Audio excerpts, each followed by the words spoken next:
In the world of Radio Shock Jocks, the biggest are Opie and Anthony. These people say shocking things that border on offensive in order to entertain their audience. I refuse to sit here and think that radio has to be nice. Why? Why does radio, out of any other medium, have to be nice? We are being now held to a standard where we have to be nice and make people feel good. Go screw! Radio bad boys, Opie and Anthony. Controversial radio personalities, Opie and Anthony. Infamous DJs, Opie and Anthony. Talk show radio hosts, Opie and Anthony. Opie and Anthony. Opie and Anthony. Radio shock jocks, Opie and Anthony. Opie and Anthony. Shock jocks, Opie and Anthony. Shock jocks, Opie and Anthony. Opie and Anthony. Shock jocks, Opie and Anthony. Opie and Anthony. What happened to your socks? I don't know what happened. Oh my God. Oh my God. Yes, mask on it now. His skin is completely black. Oh my God. This is where entertainment is going. Oh, they're backfiring. Oh my God. Oh, Roland's got a paddle. Oh my God, Roland's on him. Who saw this coming? They are sick freaks. 1, 2, 3, go. B-Rock is attempting. Give us a thumbs up if you're all right. Shut up! It's time for people to understand these are words. If you don't like them, turn the dial. But enough of this palaver. Let's get the show on the road.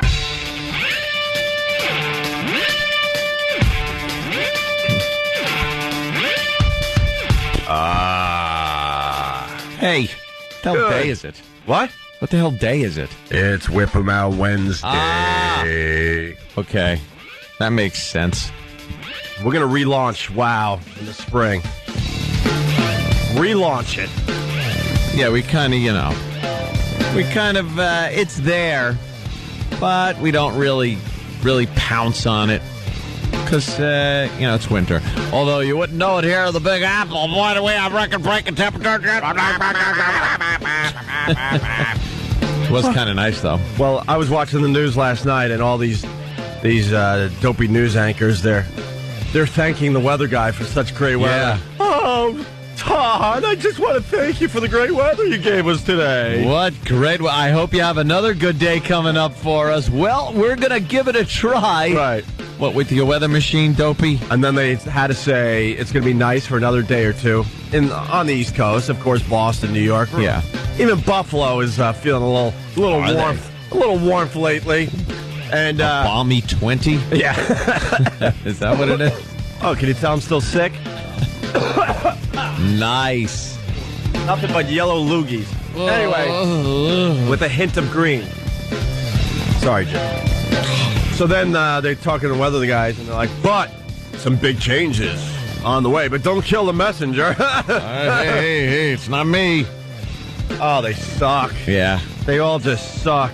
It was nice, though, going out and not having to bundle up. Yeah. Yeah, I like that. I'm a summer guy. But yeah, Whip 'em Out Wednesday will be relaunched in the spring. Big time. Yeah. Maybe brand new WoW stickers. Maybe a brand new WoW logo. Wow. Because we all want to see more and more boobies. That would boobies be for everybody. Bold on our part. For the people out there, Whip 'em Out Wednesday, you know the deal, I hope. But every day, it's very interesting. Every day we're talking to very new listeners. Mm-hmm. There are people listening right now that have no idea what Whip 'em Out Wednesday is all about. Damn them to hell, I say. We have WoW stickers, especially here in the New York City area. You pretty much can't drive your car without seeing at least one WoW sticker every day. Yeah. That's how many WoW stickers we got in the New York area. And there's so many different versions of the WoW sticker in New York that most people don't even know what radio station we're on anymore. No, I got to pull up real close and go, oh, yeah, that one's nice. They're like collectibles, and you look and go, ooh, yeah. Wow, there's an old NEW one. I've seen the WNEW WoW stickers. I've seen the Free FM WoW stickers. Yes. I've seen XM satellite radio WoW stickers. Mm-hmm. I've seen some K-Rock WoW stickers. Seen some from out of state, from other markets. Which confuses people. Wait, yeah. I don't think that radio station is heard in my city. So you got a lot of the WoW stickers. Then you got a lot of the people that get really motivated and make really, really nice WoW signs and put on their car. Yeah. And decals or what have you. Those things are really cool, by the way. People spend a lot of money on their on their WOW sticker or their WOW display. And the truckers just scrape it in the dirt on the back of their truck. Right. And then there's a bunch of ladies that we like to call whores. What? No. They know I'm just messing with They're them. wonderful. They absolutely are wonderful. But there are a bunch of ladies, more than a bunch, I would say, that will absolutely give you a little taste of what they're sporting. Yep. Just because you got a WOW sticker on your car. Yeah. It's an amazing radio promotion that we started many, many years ago. Always said it was like fishing. You just put the line in the water, put your WOW in the vehicle, and then you just forget about it. You wait. The best part about it is you never know when it's going to happen. Yep.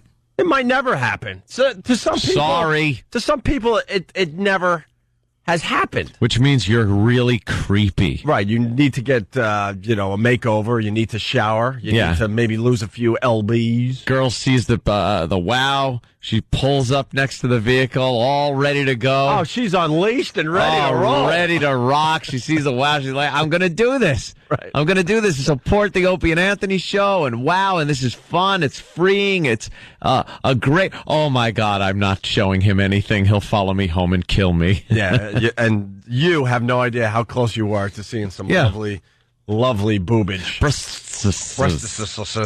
So, WOW is happening every Wednesday, pretty much all the time. We kind of changed it into, whip them out whenever. 1 hour. So, the ladies are out there, and they are looking for the WOW stickers and the WOW signs. So, we want to acknowledge it is Whip 'em Out Wednesday.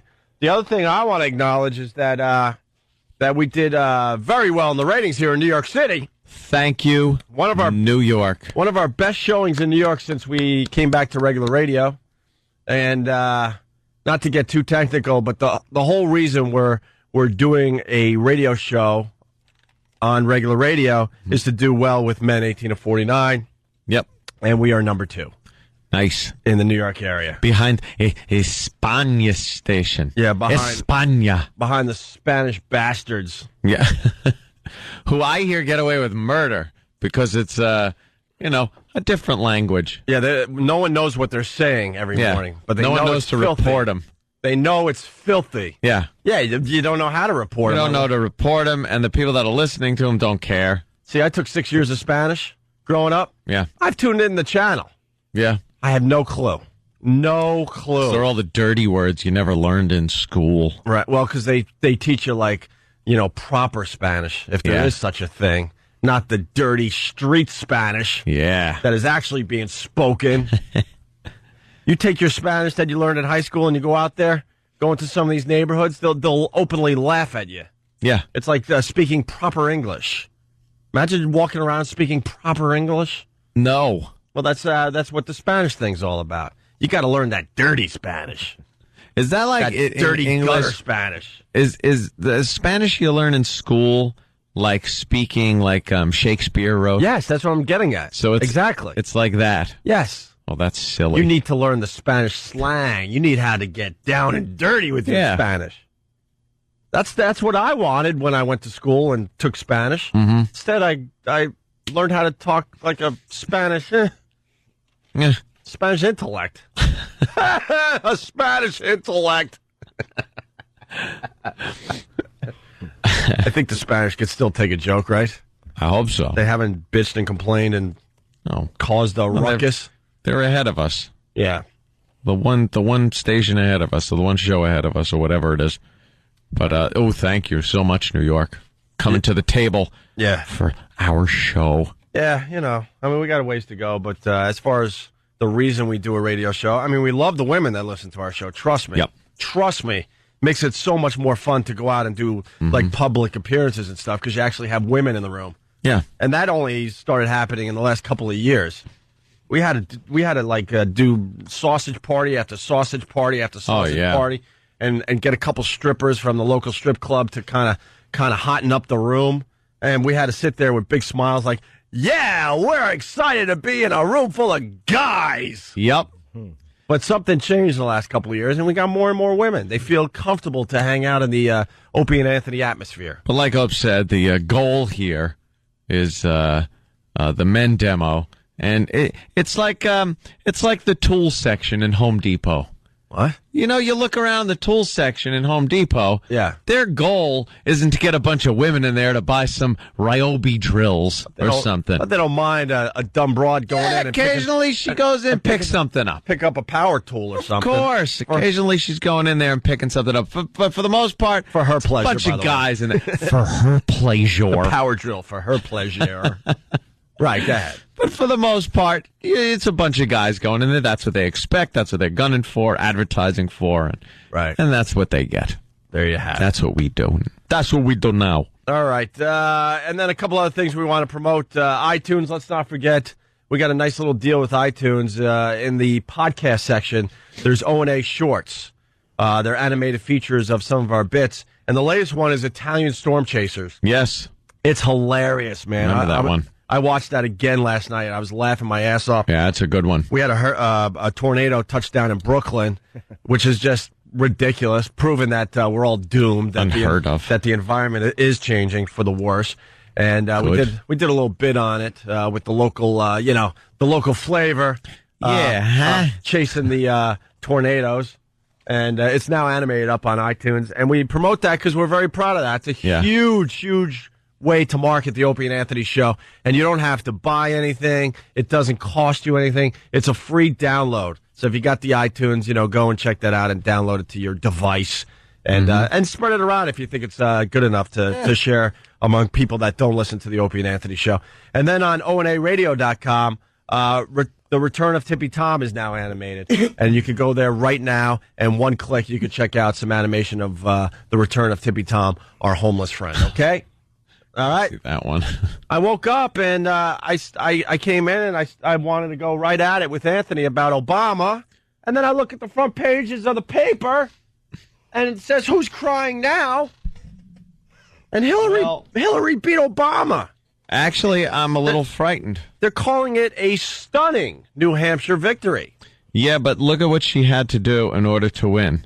Because I look at the cover of the New York Post, and it's a picture of Hillary, and it just says, "Back from the dead." Mm-hmm. She's apparently a zombie. Yeah. And that's the only way she won this primary.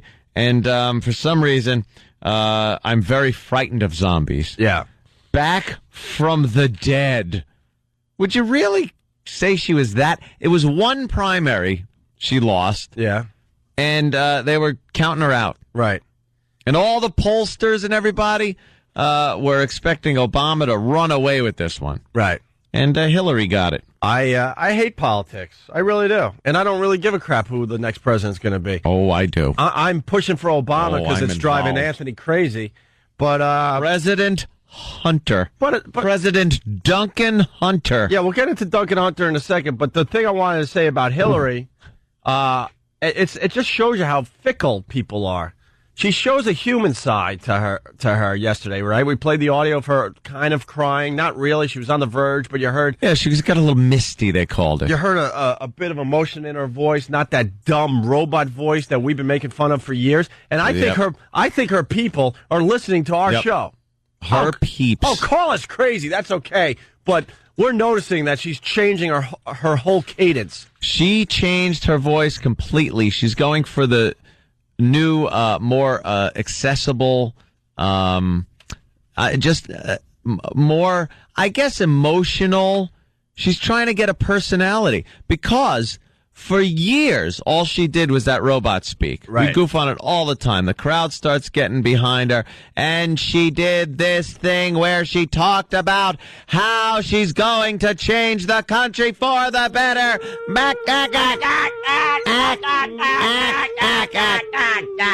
And it wasn't connecting with the people. It came off as insincere, phony, completely phony.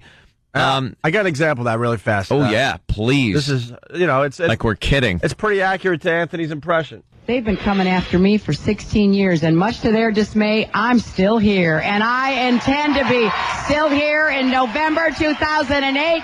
So go to the caucus tomorrow.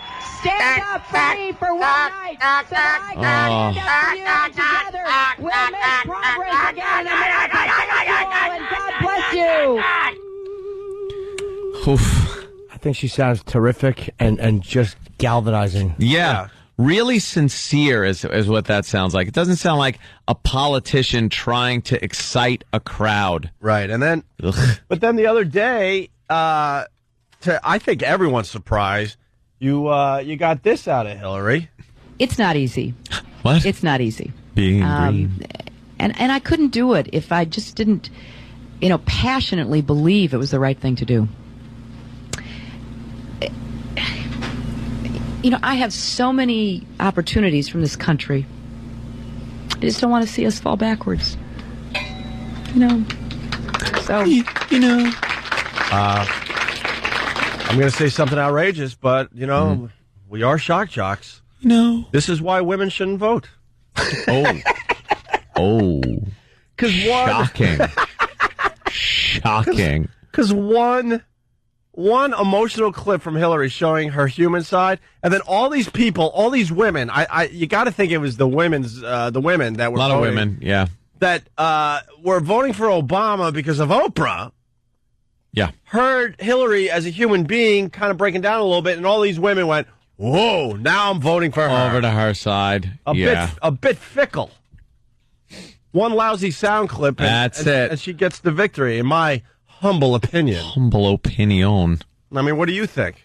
Yeah, I think you get those people that they just swing back and forth, have no idea what they want.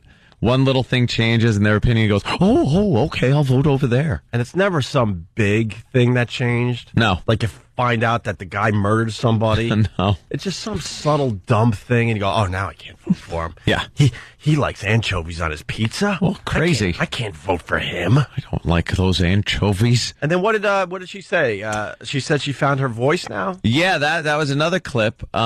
She goes, I have found my voice. Like she was kind of being robotic, right, and insincere. Right. And now she realizes that this is her voice. Yeah. To speak to the people as people. And we've been saying that for years. She completely changed it around. Yeah. Someone just told her, you sound ridiculous. Exactly. Yeah. Someone finally stepped up to her and said, and had the balls to say, look, you sound like a robot. No one's connecting with you. You're not likable. You're not real. You're insincere. You don't come off as honest. You come off like this politician just trying to get elected instead of a person who cares about anything. Even when she was talking about caring about the country, when she do it in that voice, it just didn't come across as a caring person. So now she's trying that. Right. She sounds good luck to you. Like a shrill hen. Mm-hmm. Just cackling to try to get somebody to do something. Oh, because yeah. she's talking. Yeah. By the way, she barely won. What did she get? By 2%, 39-37, I think. Oh, thank you. 39 for Hillary, 37 for Barack. And they were expecting a complete blowout, though, by Barack. That's why they're surprised she won, even though it was by a small margin. They weren't even expecting her to be close. Right. And that big-headed thing, and it's so funny because I didn't even think that the guy had a big head until I saw Jim Norton New Year's Eve, and now I can't even look at John Edwards the same way anymore. His head is huge. Just a stupid midget on stilts he looks like. Had enough of that big skull. And he got, I think, 17%. So, all right, we're just getting started. We got some more audio on the other side. I like to call the Anthony side. Yes. John McCain. Yeah, John McCain. We'll get into the Republican ticket. We'll get into his audio and stuff after the break, but he won as far as the Republicans go. Mm-hmm. And that scares the living crap out of me.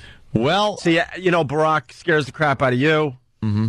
McCain scares the crap out of me. I don't see how that could be. It doesn't look like he's all there. And it's not like Barack scares me. What? It's not the same thing, I would say. All right. It's probably a different reason. All right.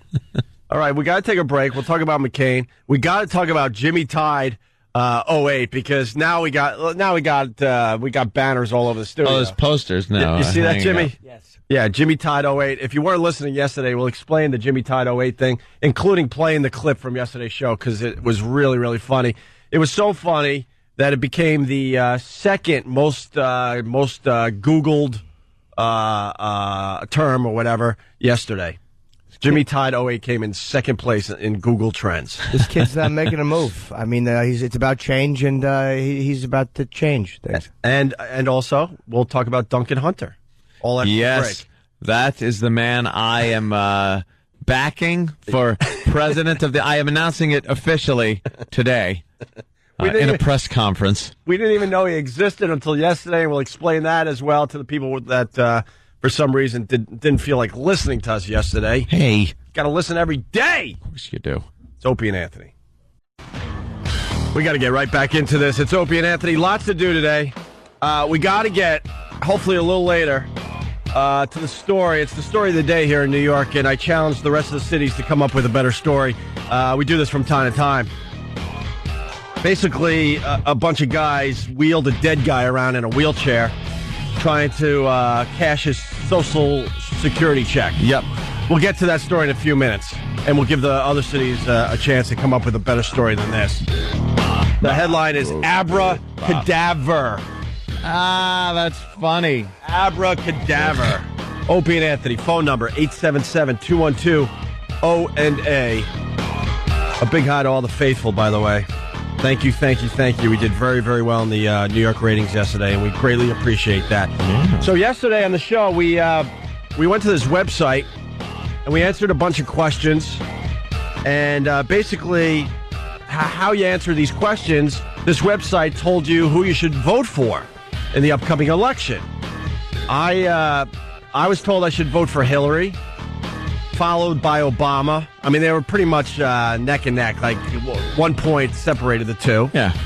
Jimmy was told to vote for both Hillary and Obama. He tied. And then, of course, no surprise with Anthony. We knew it was going to be pretty right. And I was thinking Giuliani. I would have went all in with Giuliani. I went a little further right than even Giuliani. And Giuliani came in second. It was your second choice according to this website. Yeah. Your first choice. Yep. Was a guy named Duncan Hunter. And we've never heard of him. And we thought it was a joke. We started thinking maybe this website's a joke. But he really is a candidate, and he's pretty insane. Well, yeah, but since I took the test there and it told me he's my candidate, who am I to say? So I don't like any of the other candidates, the ones that are getting publicity, let's say. Yeah. The ones that have the heat. Obama and Hillary, McCain. I don't want any part of those candidates. So why not get one of these come from behind guys like Duncan Hunter? He didn't even show in the primaries yesterday. Mr. Blutarski, 0.0. Yeah. That's pretty much what he's got.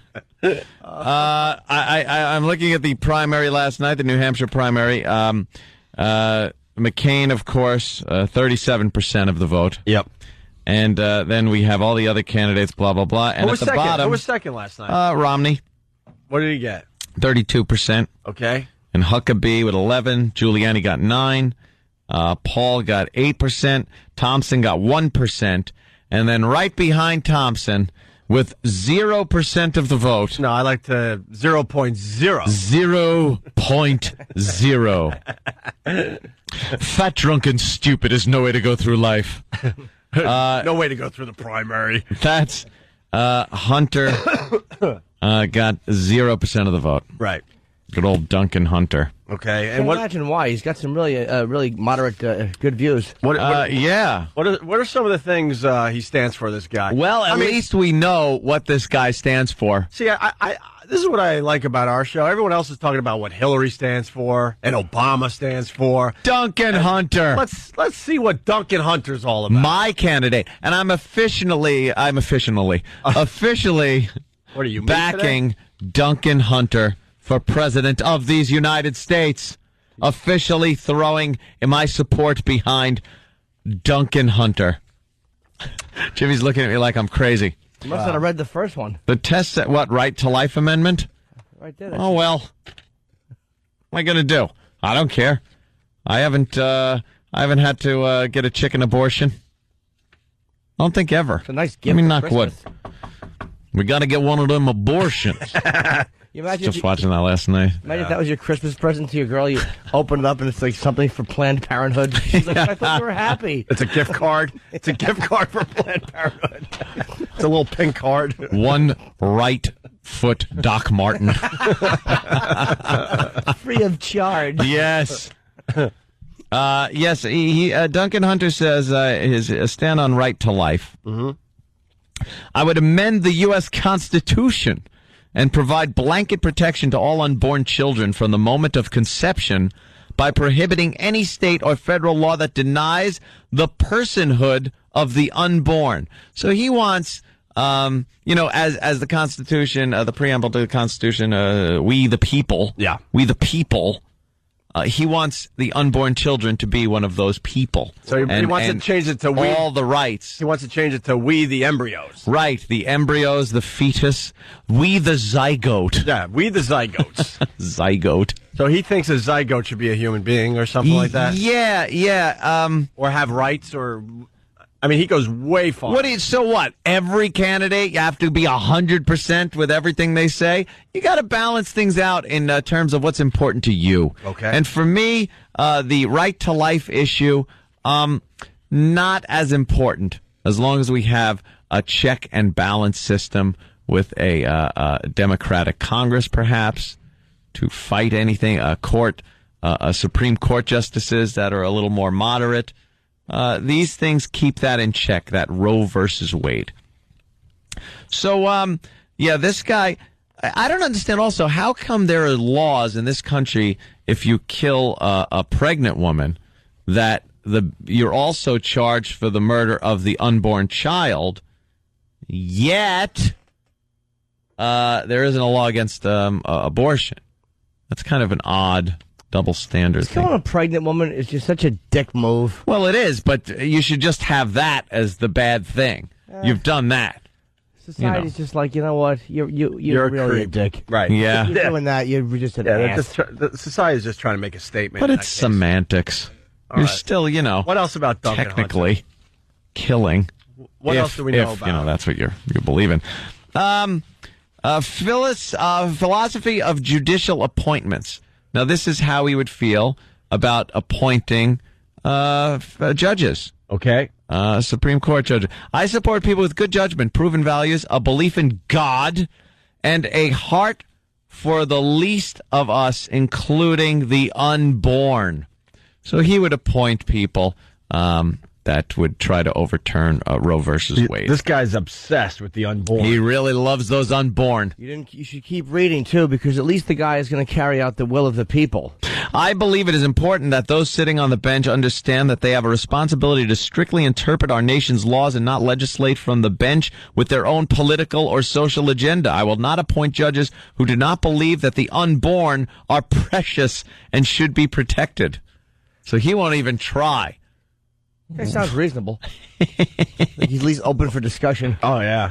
Duncan Hunter for president. What else? What else is this guy His into? campaign slogan, it's like a button with a hanger and a circle and a red arrow through it. Candidates. At this point, he wants to ban hangers as well. This guy is as right as they come. All suits should be thrown on the floor. Right. He certainly has I have co-sponsored the following legislation, the Child Interstate Abortion Notification Act. I guess you can't take an abortion across state lines. I have no idea. The Human Cloning Prohibition Act. The Parents' Right to Know. Can I stop you for a second? I got a question for Jimmy. Jimmy, does this guy, Duncan Hunter, does he like the unborn? He doesn't like the unborn. Duncan Hunter loves them. Oh, loves them. They're all he thinks of. I've never even heard of this one. The Unborn Child Pain Awareness Act of 2006, which would require abortion providers to notify women who want to have an abortion 20 weeks after fertilization that the evidence suggests that their unborn child feels pain and may request anesthesia for their unborn child in order to reduce or eliminate the pain.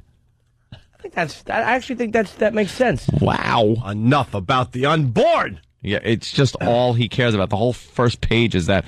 Okay, marriage. Constitutional amendment defining marriage. I firmly believe that marriage is one of the most important social institutions we have, and that it is essential to promoting family values and raising children in a healthy environment.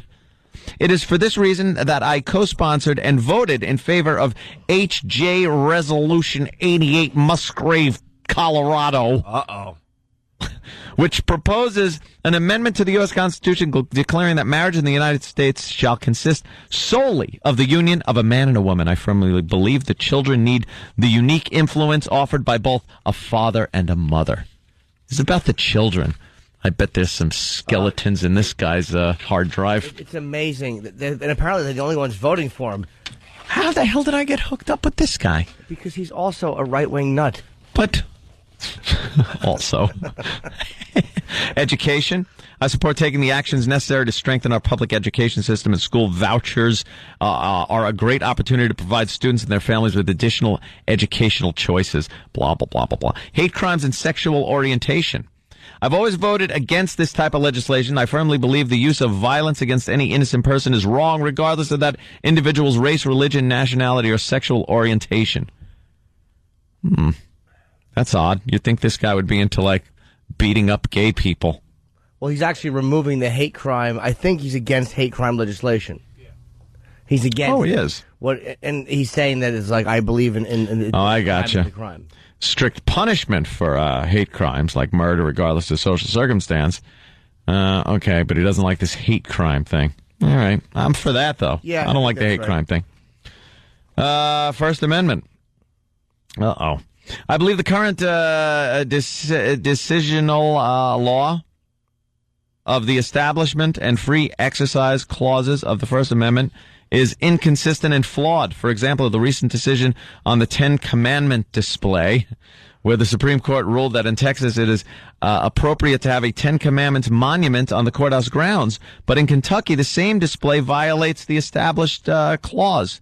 The Founding Fathers developed these clauses to guarantee the right of all citizens to worship and protect the church from the state, not to strip religion from everyday lives of Americans. So I guess he likes the Ten Commandments all over the place. If it wasn't for unborn babies and God, this guy would have nothing to talk about. This guy is really what they call a holy roller. So why? This shouldn't be your candidate then. Yeah, you're not a holy roller. I certainly am not.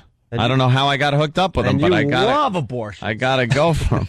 Anthony, you love abortions. You hate kids and God. So you're not with this guy. Yeah, there is no God. I'm a man. My name's Fred. And I'm a man like you. It's one of my favorite scenes from Caddyshack. What the dumb scene. Balanced budget, blah, blah, blah. Federal obscenity laws. Uh-oh. I voted in favor of the Broadcast Decency Enforcement Act of 2005, which increased the penalties for violations by television and radio broadcasters who transmit obscene, indecent, and profane material on the public airwaves. I don't think he's a fan of the O&A show. I also have concerns with the questionable material our children continue to have through the internet and other entertainment products. I believe these disturbing, harmful materials to young people should be held responsible. People putting it out. As a result, I drafted legislation, the Parents Empowerment Act, which will allow parents to sue any person who knowingly sells or distributes a product that contains material that is harmful to minors. Oh, boy. Empowering parents to protect their children from predatory practices of pornographic distributors. That is so vague, first of all, and just more litigation that we need to empower parents to be able to sue people that put out what he calls pornographic material. That could be anything. Could be this show. Could be this show. It could be anything. This guy you can't is a support, jackass. You can't support this guy anymore. Now that we looked a little deeper into what he believes in. He wants to sue the clerk at a GameStop. Yeah, basically. It's pretty much it. All right, we're done with this guy. And he drafted the legislation. He didn't just sign it in some poor barrel bill. He wrote it up. He licked his pencil tip and went, "No, that's not strict enough." Well, you gotta tell I have to do one more issue here that's important to me. Is gambling. All right, gambling. I believe gambling is a serious problem in today's society, every much as addictive and destructive as alcohol and illegal drugs. As a result, this problem is equally deserving of much attention in terms of federal policy. Get more federal policy in there. Unfortunately, those individuals who spend most of their money gambling are the ones who have the least amount to lose, often choosing to gamble instead of taking care of their families. Well, this guy with his families. I also believe internet gambling has become a problem as serious as traditional casino gambling. Law enforcement agencies have indicated that this activity serves as a vehicle for money laundering activities that can be exploited by terrorists and organized crime. It is for that reason that I co-sponsored H.R. 4777, Good Late, Virginia, which will amend federal law to bring the current prohibition against wireline interstate gambling up to date with the internet and other new technologies. At the same time, the bill would provide additional tools. You're a tool. To law enforcement to combat illegal gambling. The guy's against gambling. He's against abortion. He's against... he's against everything you believe in. He's against funding for the National Endowment of the Arts at all. The First Amendment. He's against your livelihood, this radio show. Someone is writing, Scott from Hot Pog writes, Ant's candidate is a square. He is a square. And another person saying Duncan Hunter is the anti-Anthony. See, wow, what a change of events here. Yesterday we're thinking this guy was the perfect candidate for you, and now it's obvious that this guy has to go away. Yeah, I'm not. I don't think I'm a fan of his much anymore, though. Immigration. Okay. America has one of the most generous immigration policies in the world. It is unacceptable that we allow millions of people to sneak in the back door of our country when the front door is available. We have tried amnesty. It does not work. We must enforce and, as necessary, tighten our immigration laws and secure the borders. It is a matter of national security. That I believe. Okay. I like that. All right, 1 out of 5. Birthright citizenship reform. Oh, boy. That's one where he doesn't want illegal aliens that have babies here, that the baby automatically becomes a citizen. Right. Well, he thinks they should or shouldn't. They shouldn't. Wait a minute. He's got rights for the kids all over the place. Not brown children from Mexico. But the babies are everything. The babies should have the rights. They should have their own little phone As long as they're American. American babies. Oh, that's what Duncan Hunter is for. American babies. That's right. All right, we end the bit with Duncan Hunter. He's a square. He's a square. Let's say hi to Chris from West Palm Beach, Florida. Chris? Good morning, gentlemen from West Palm. How are you? You're from West Palm. Hi, Chris. We're here in New York City. What's up, Chris? I know. No, last night in the primaries, I wanted to know how Jimmy Tide did. Yeah, how did Jimmy Tide do? This kid is Jimmy sweeping Tide. the nation. I'm seeing posters of Jimmy Tide, clean shirts, and a cleaner America. Yeah, right. And people are Googling Jimmy Tide 08 like crazy. Yeah, everybody knows Jimmy Tide. This kid's just making his move.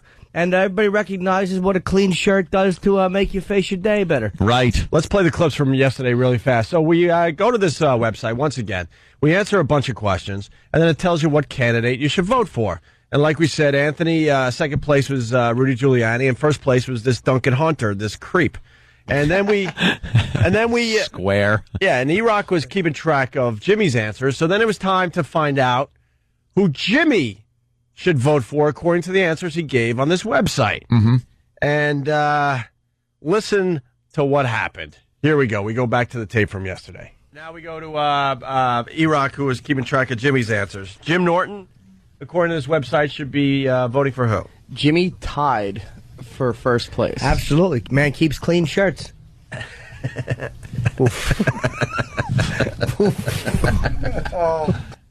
Does that make you uncomfortable, Jimmy? Not at all. It was E-Rock's stupid mistake. It was the way he said it. It was the way he said it. Cut it off right after he says Jimmy Tide. Yeah, do it again. Now, yeah, it sounds like there was a candidate obviously named Jimmy Tide. We didn't know about Duncan Hunter. Right. So we figured Jimmy Tide was another candidate. Right. And the way E-Rock said it, the pause, Right. The whole way he said it sounded like he meant Jimmy Tide was the name. Yeah, but basically Iraq was trying to say that Jimmy tied for first place, meaning there's two candidates he should vote for. Yeah. Well, but that's not how he said it. Well, you asked, too. You said, who should Jimmy vote Right. for? And he said, Jimmy Tide, and then delay. Listen again. Now we go to Iraq, who was keeping track of Jimmy's answers. Jim Norton, according to this website, should be voting for who? Jimmy tied for first place. Jimmy Tide for first place. Hold on. And Jim Norton, we all know, is what? You told old flipper hands. Poor Iraq. I know, to just stop it right after Jimmy Tide. Yeah, what are you wearing? Oven mitts today? No, he's doing his German bestiality film later. He's playing the part of the shepherd. Got to duct tape those oven mitts on. All right after Jimmy Tide for first place, you got to stop it. Not for first place. Just Jimmy Tide. All right. Because listen to how it sounds. Now we go to Iraq, who was keeping track of Jimmy's answers. Jim Norton, according to this website, should be voting for who? Jimmy Tide. See, it just sounds, the way you said it, Jimmy Tide. End of story. I got to be honest with you. I really understood what Iraq was getting at. Mm-hmm. But Norton is so freaking quick. I think most people know that by now. He was right on the fact that there's a candidate named Jimmy Tide, and he went right into joke mode. Right into the shirt joke mode. As soon as he, just didn't even stop. He didn't even, hesitate at a yield. He kept going. That's why I started giggling, because I'm like, oh, my God, I know exactly what he's doing here. Yeah. But wait. He's going for his Jimmy Tide joke. I'd like to know where I went into joke mode. I didn't hear anything that resembled a joke. No, that's true, too. Just line that was fired out, and you could actually, if you listen, you could hear like a thud. Right. And that was the joke. It was like this. Here's my shirt joke, and then. So then, we got to take a break here, but then we just had a lot of fun with this, and then Jim Norton, of course, had to explain the whole Jimmy Tide thing. Yeah. And it just went down, and this is what happened. I have a good joke. Who should I vote for? Oh, wait, stop.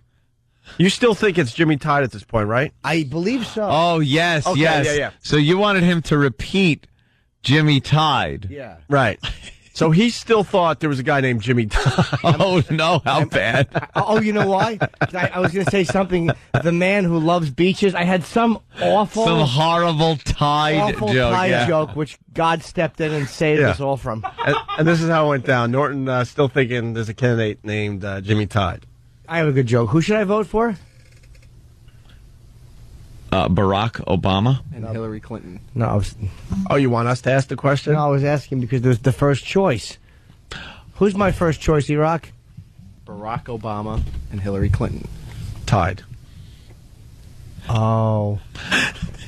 Oh, my God. Oh, what happened? Oh, no. Oh, wait a minute. Hold on. This might mean a special. Hold on.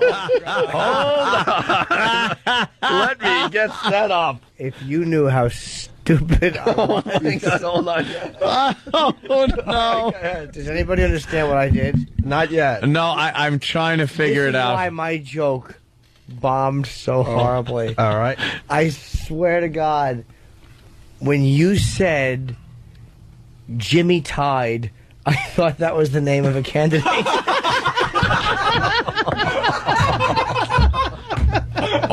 Oh my God. Hence the shirt joke. That's why I said the man loves clean shirts. Goes Beltran Jimmy back to the warning Tide. track, right near the wall, leaping, and he made the catch! Carlos Beltran, right? No, he didn't. My apologies. I thought he had it. I thought he had it too. He acted as though he had it. He did not have it. as though he had it. made an ass of myself. I'm sorry. Sometimes I'm a bad boy, yeah. I'm embarrassed that I did that. Oh, my God. And we're back live. The best part of that is when the revelation hits you that Jimmy Tide is not the candidate. Well, one of you said Tide. Tide, yeah. And I immediately understood. And then the oh no. Oh no, you're kidding. That was a great. But what about Jimmy Tide? I was just voting for him.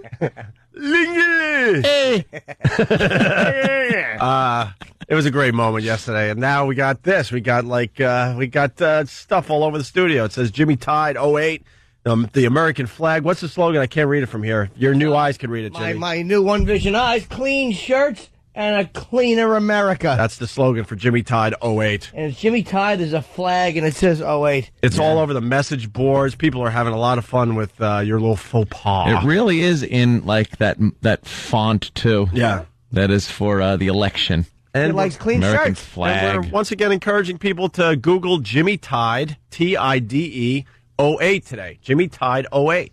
That's right. It's sweeping the nation. Sure is. Oh no. I love that, man. It's almost like if you'd never seen yourself in the mirror, and the first time you did, you realized you had a big tongue and Pete Rose haircut. All right, we're going to talk about the story of the day here in New York City next. The headline, Abracadaver. Next on the Opie and Anthony Show. Oh, boy, we haven't had one of these in a while. It's Opie and Anthony. What's that? A very, very pissed off listener. Yeah. Extremely pissed off. Let's see, what could it possibly be? Abortion? He's so pissed off to the point he has to be put in a file, and he's got to be looked at. No. New Bomb Turk. On instant feedback, he writes, Opie and Jimmy are going to alienate 50% of the listeners by bashing everything on the right. 50%? I don't think so. I don't think 50% of the people are hard right. You know what I mean? I've heard that. I'll always bash the hard right. But he says, like we would the hard left. Right, but he says bashing everything on the right. That is so ridiculously wrong, I can't even tell you. Jimmy doesn't bash everything Can I on the point right. out to this jerk, well, let this me... dummy, Easy language. how I spend most of my time bashing the far left, you idiots. Exactly. The guy only hears what he wants to hear. What a dope. Selective hearing. Then he continues, good move, a-holes. Way to win over the audience. Don't let me catch you on the street, Opie or Jimmy, because I'll kick your ass. There you go. That's a good way to exercise the freedoms of the United States of America, is if somebody disagrees with you, you beat them.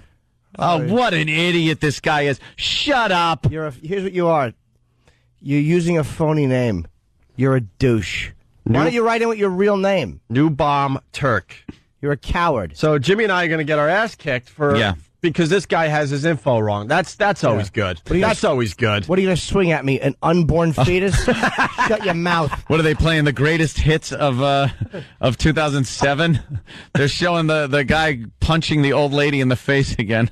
Why are they showing that? I don't know. I think it's a comic. They're putting like Bob Saget funny noises in. Boing. That's what that guy's going to do to me and Opie. Just give us a punch. Yeah, boy. We bash everything on the right? He's a douche. Are you crazy? He's a What douche an who doesn't use his idiot. real name. That's what he is. What an I idiot. bash politics in general. Yeah, I'm bashing the right. What do you think of that? I'm bashing the right. Take it, stupid. Now what? The right Take or the it. way right? Yeah, the whole right. Oh, now you're all about... Everything Okay. right. Just to annoy him. I'm Larry Liberal.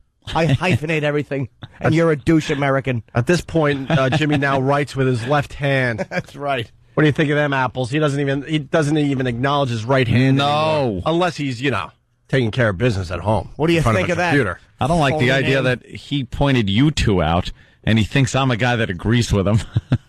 Right, well, all right. There you go. Hey, story of the day time. I mean, we could talk politics all day. It was a big day for politics yesterday, That's right. Go Obama and the rest of the left.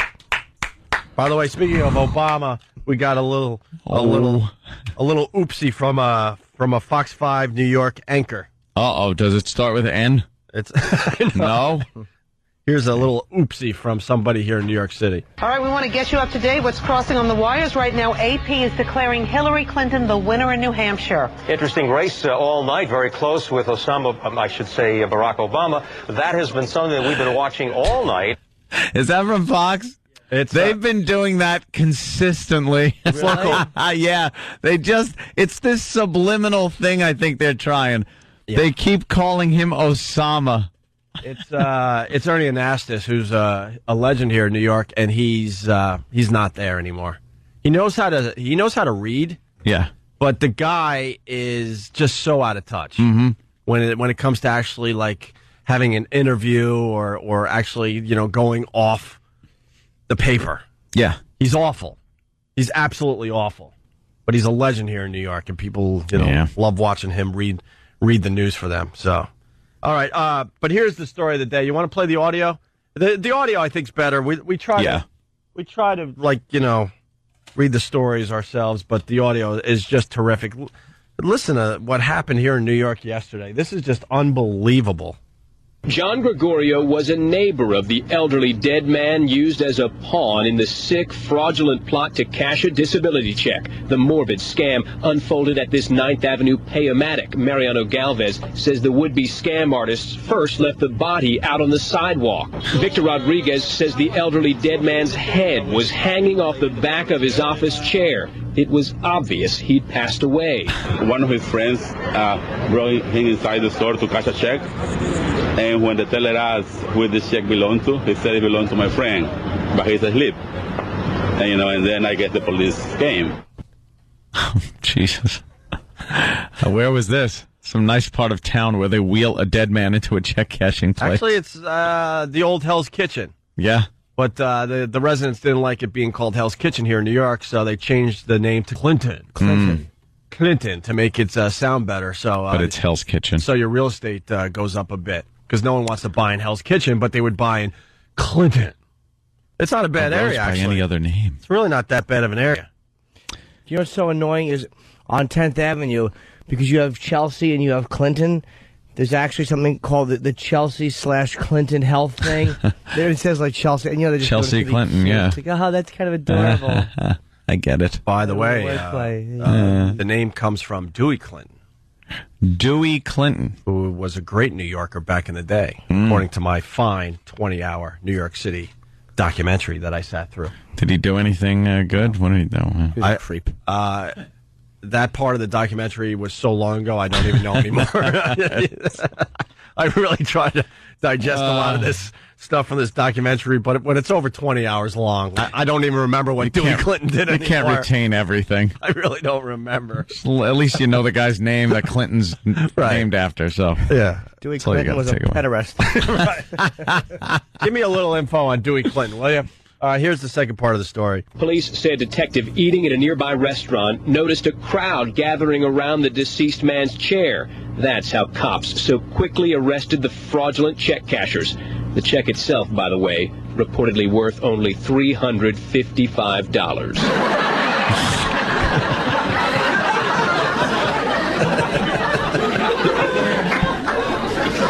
How great is that story? Wonderful. $350. They wheel the dead guy around. That's desperation. Wheeling a dead guy around for that. What they think that would do, having the dead guy with you? They would think he's alive. Yeah, like we just left him outside in the wheelchair, old. Yeah, like they were like the guy's caretaker, like, well, where's the guy? You're not this guy. Yeah, they said in the story, and they pointed outside the bank. Oh, there he is. No, he's right there. And they left the dead guy in the chair outside the bank or what. With his head hanging off the back. Yeah. Looking like Kenny sleeping on a plane. They should probably... The witnesses saw the two pushing the chair with Cintron flopping from side to side, and the two individuals popping him up and keeping him from flopping from side to side. Oh, my God. This is like Weekend at Bernie's stuff. Yep, that's what they were saying on the news. They did? So, that's just unbelievable. Unbelievable. Cute story. And what was the headline? Did they have a goofy headline for it? Abracadaver. Abracadaver. Why the abracadaver? Like, what's magic about that? Exactly. He's dead and he didn't wake up. Yeah, that's not, I don't think that's a good headline. DeWitt Clinton? It's not even Dewey Clinton? Oh, no. My apology to Dewey Clinton. Yes, he's not a pederast. Yeah, and I do remember now, thanks to Than giving me a Post-it. He was largely responsible for the Erie Canal. DeWitt Clinton was a bore. He liked digging holes and throwing water in them. What a ghoul. It brought an S-load of money into New York City because it made it a lot easier to get the goods into New York City. Oh.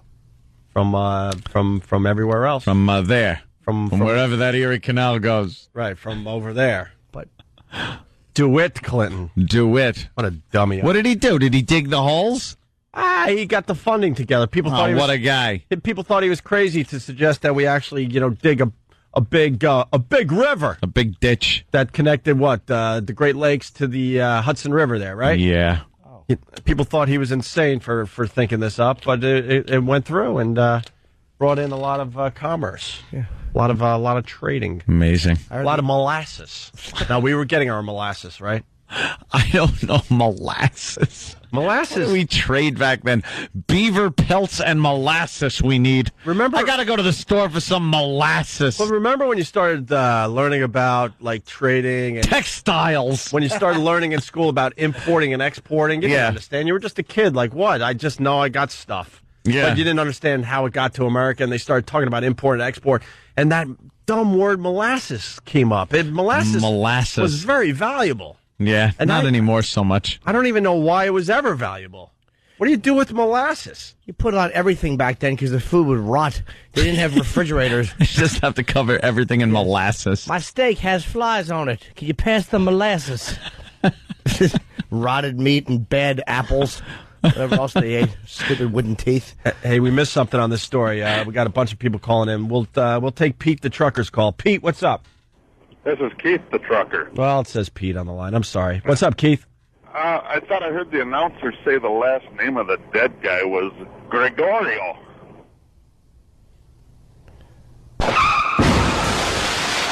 Oh, that was a horrible pile-up he had. Hey, what am I missing, though? David from Wisconsin. David?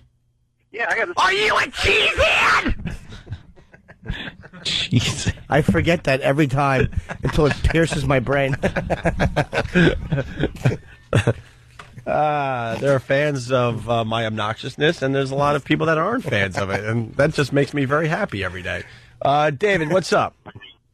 Oh, he hung up. He couldn't handle the "Are you a cheesehead?" Zippy Dell says, I like molasses on my Jimmy Dean sausage. Sausages. Molasses sucks. Of course it does. Who enjoys a cup of molasses? I'd like a bowl of molasses, please, to go. I'm in a rush. It's to go. What would you do with it? Just get sticky. Imagine trying to eat like a plastic, those awful styrofoam cereal bowls? Yeah. Imagine filling that with molasses and trying to eat it with a plastic spoon. Your bowl would bend because the pressure It's so heavy. Scoop out the molasses. You'd have molasses all over your cufflinks. Molasses. Everyone does. Give me one good thing about molasses. Anyone. You can freaking Wikipedia it. I don't care. Do something. You can Why molasses? Probably because it's like you could use it like as KY in a pinch. People are saying rum. Oh, well. You There make you go. rum with molasses. Now we completely understand, right? Right. Who doesn't understand a good rum drink? I like molasses. Except for Jimmy, who had to quit drinking at 13 years old. That's right. Yeah. My first drink, incidentally, was of the molasses variety. Rum and Coke, Rum, right? huh? Rum and Coke. My first drink was blackberry. The worst thing you could possibly... Blackberry brandy? That was the first drink I ever had was my dad's awful blackberry brandy because everything else was gone in his liquor cabinet. And, you bring the guys over, everyone's out of town, and you're like, all right, time to start this drinking thing we've heard so much about. Let's go see what Dad's got. Doesn't have the good stuff because I guess he had a party recently, and the last thing left was blackberry brandy. That was a can of Coors.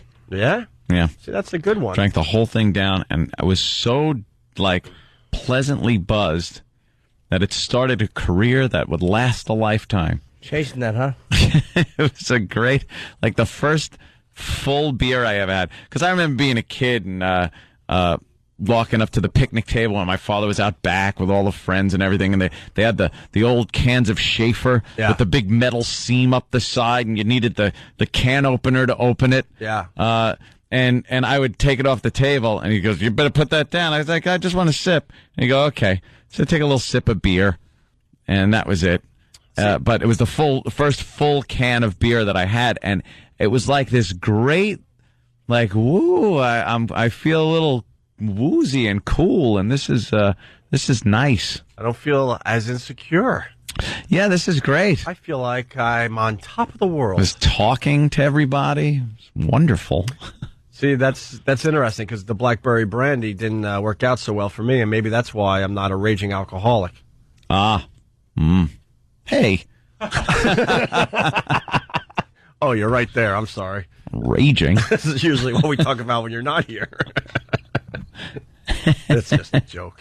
But the blackberry brandy didn't do the same thing that you just described. It was just awful. It tasted awful. It just made me really sick. Yeah, well, that'll do it. Blackberry brandy. What was my? And I have a slow gin fizz. Yeah? Yeah. All right. You drank like an old lady. Oh, that's all right. What? Slow gin fizz, like an old lady. Slow gin fizz. That was like a kid drink, though, too. Like, it was very sweet. Yeah. And you'd always vomit it up. Well, then we discovered rum and cokes, and then, there you go. Pitchers of rum and cokes went down very nice. Jack and Coke. Yeah. Oof. All right. Hey, we got an FU line.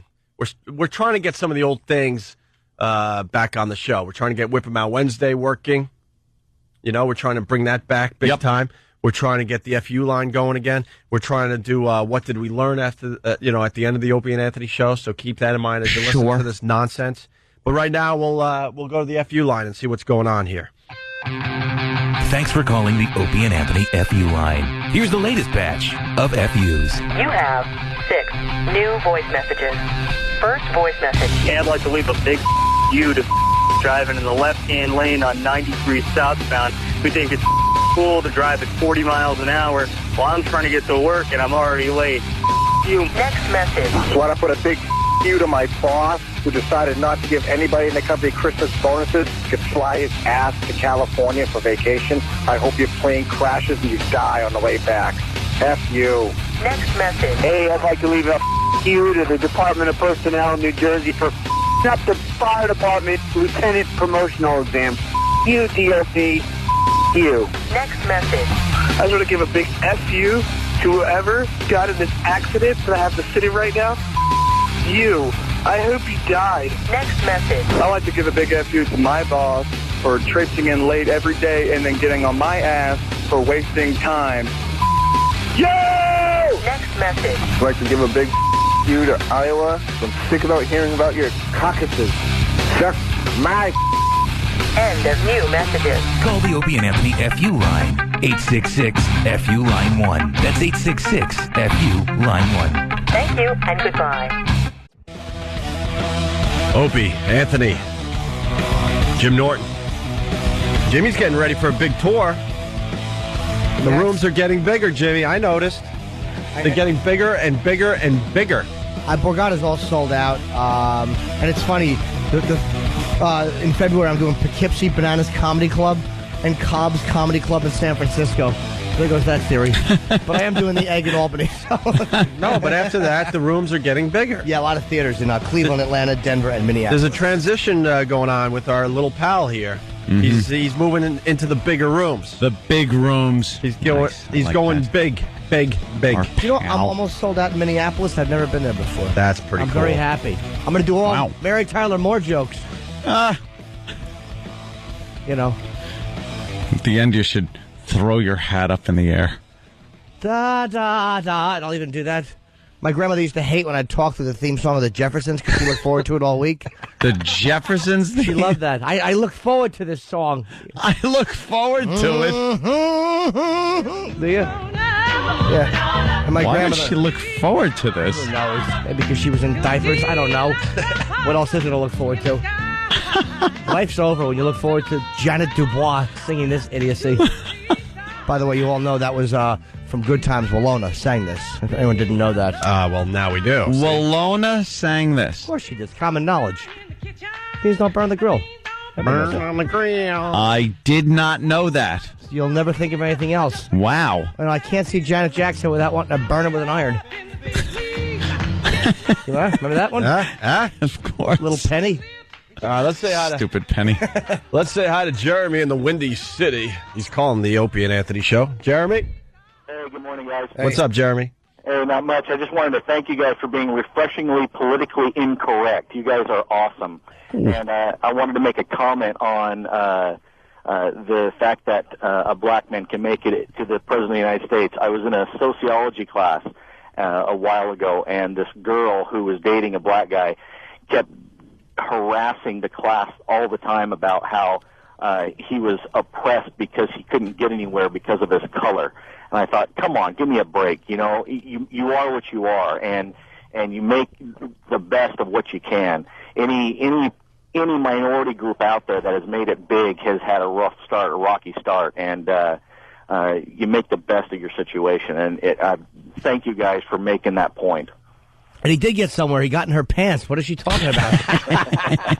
Where else do you need to be? Yeah, that's quite an accomplishment right there. All right, Jeremy, thank you so much. Hey, thanks, guys.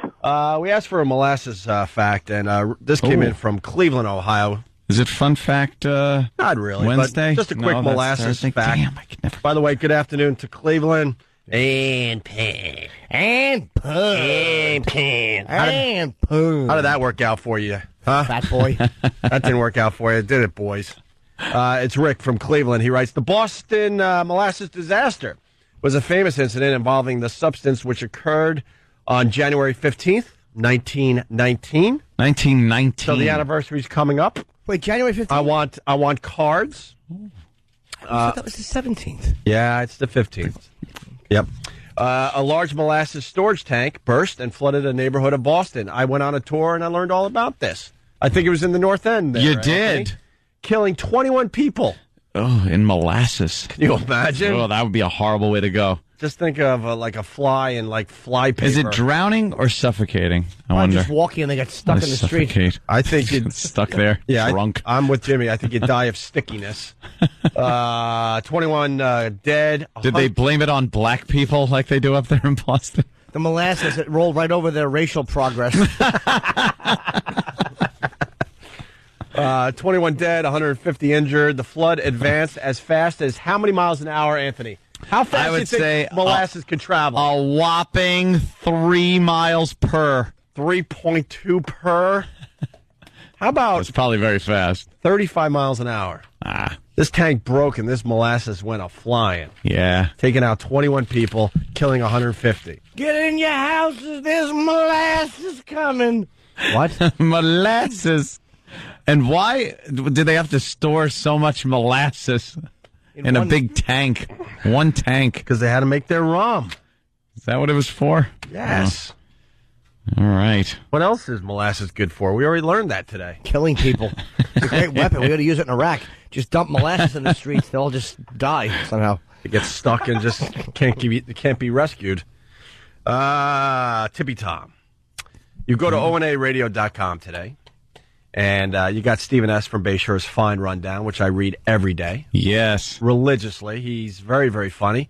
He gets censored pretty badly, but... Yeah, I hear there was a TV type of censor that was done yesterday. You know, in your favorite movie, you're watching it, and it's an R-rated movie, maybe with some bad language, and they put in a dumb word that makes no sense. Yeah. Just to get past that part where they might use the F word or something like that. It shows that the kid's talented because it's still funny, even though, you know, some of these guys behind the scenes are censoring poor Steve. Well, who's rewrite? I don't mind. Yeah, who's doing the rewrites? You can't put this. What was censored? The line was they were talking about the Iranians that were on those small little boats, right, that were harassing our giant battleships, right, or not battleships, but our a carrier group, I believe. In that strait there in Iran where all the oil comes flowing through, so we have to protect that area, make sure that we get our oil. And there were a couple of these boats with these Iranians in it threatening to drive them into the ships and blow them up. So I think Steve referred to them as filthy savages. Right. And they rewrote it as filthy dinghies. You're right. That's a TV edit. It's a TV edit. It has because what? The boat? I got two problems. It's like a dinghy? I got two problems. That shouldn't have been edited. No. But if you are going to edit it, you got to do. See, they're showing it on the news right now. You got to do a little better than filthy dinghies. Look at that filthy dinghy going through the water. What is that? What the hell's a filthy dinghy? They're that apparently. Our enemies. We can't even call them filthy savages. Yeah, these guys were threatening to blow up boats and blow themselves up It's a savage way of warfare. Yeah. And they are filthy. Yeah. I mean, it's just the way it is. But you can't say it. Are they afraid that there's Iranians are going to... What sympathy, first of all, is an Iranian group going to have by protesting the station or the company? Like, they're not really going to have the sympathy that Asian groups have or other groups that are here in America. You're really not... It's not going to... Don't worry about it so much. Well, who actually made the edit? We can find out. Yeah, who made the edit? We'll find out. But let's say hi to Tony real fast. Tony, go ahead. Oh, I was just wondering what the website was that you see who to vote for president. It's it's on the it's on onaradio.com, but it's WQAD.com. But the problem is it's hard to find that way. But it is on there if you look closely. My company blocks your whole. Okay, then try good. Try WQAD.com. Where do you work? CBS? Block your show. Are you Tom Chiusano's assistant? No, it's Tom himself. Does he make you wear boring ties? He's calling with a little rag over the phone. Hello, I'm down the hall. It's the website. I'm a big My company fan. blocks your show. I'm a big fan. I'm calling from down the hall, and we're not allowed to admit that we actually like your show. Yeah, try WQAD.com. I appreciate it. All right, Tony, thank you. Anyway, the other thing that's on onaradio.com, if you haven't been there in a while, is Coke Logic's animation of The Return of Tippy Tom. Yes. Which is very funny. And I mention that because we also have a little bit that the boys put together, Danny and Derek. It's called Tippy Tom Books on Tape. Ooh. Now, for the newbies out there, Tippy Tom is our homeless friend. We've known him for a really, really long time. He's hardcore homeless, too. Yeah, and he is smelly. Oof. And homeless. Worst smelling homeless guy I've ever smelled. And I don't think Anthony could get past that fact to realize that this guy, Tippy Tom, is hilarious. Oh, I know he's hilarious, but I just can't take... the stench. The guy What am I wearing in this clip, in this animation? You're wearing a yellow raincoat. Is that what I got on in the animation? To protect yourself from the germs. That's funny. It's really funny. An outbreak suit kind of a thing? Yeah. And then I saw, I think it's on Danny's MySpace page, Danny doing an impression of Tippy Tom. Yeah. And he does a very good Tippy Tom. Yeah. So anyway, Tippy Tom's hilarious, and I guess Danny threw him in a studio and had him read from some famous books, and they came up with this fine bit here for the Opie and Anthony show. The Opie and Anthony Institute of Art and Literature is proud to present a collection of books on tape soulfully voiced by the homeless Tippy Tom. I can't do as good as that guy to do it, but, Masterpieces like Herman Melville's Moby Dick. Call me Ismail. Some years ago, never mind how long precisely, And Dickens' historically themed A Tale of Two Cities. it was the best of times, it was the worst of times. It was the age of wisdom. I'm doing a good job. Okay. You won't believe your ears as Tom mutters and fumbles his way through Mark Twain's classic, Huck Finn. Huck Finn's wealth and the fact that he was under the window Douglas's protection. Okay, I guess I'm getting it right. And then be prepared to have your breath taken away, literally, with his read of Great Expectations. Heaven knows we'd never be ashamed of our tears, okay? Of course not. Anyway, I think I got sort of it right. And finally, you'll enjoy the classic for all ages, Dr. Seuss's Green Eggs and Ham. Great eggs and ham. No, green eggs and ham. See, I thought I can't see with my glasses. I am Sam. I am Sam. Sam, I am.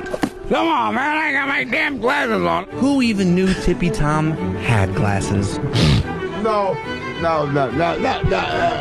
It's a collection of some of the finest literature ever written, and then read by a homeless drunk. Order Tippy Tom books on tape today. That's pretty good, man. Very good. Green legs and ham. Oh, God. Yeah, we've tried over the years because people saw the latest video and pictures of Tippy Tom, and his legs are in really bad shape. Oof. And he's going to lose his legs. And people are like, you guys got to do something. We've tried everything with this guy. We really have. That's why I said he's hardcore homeless. He doesn't take help. He's been out on the streets for years and years and years.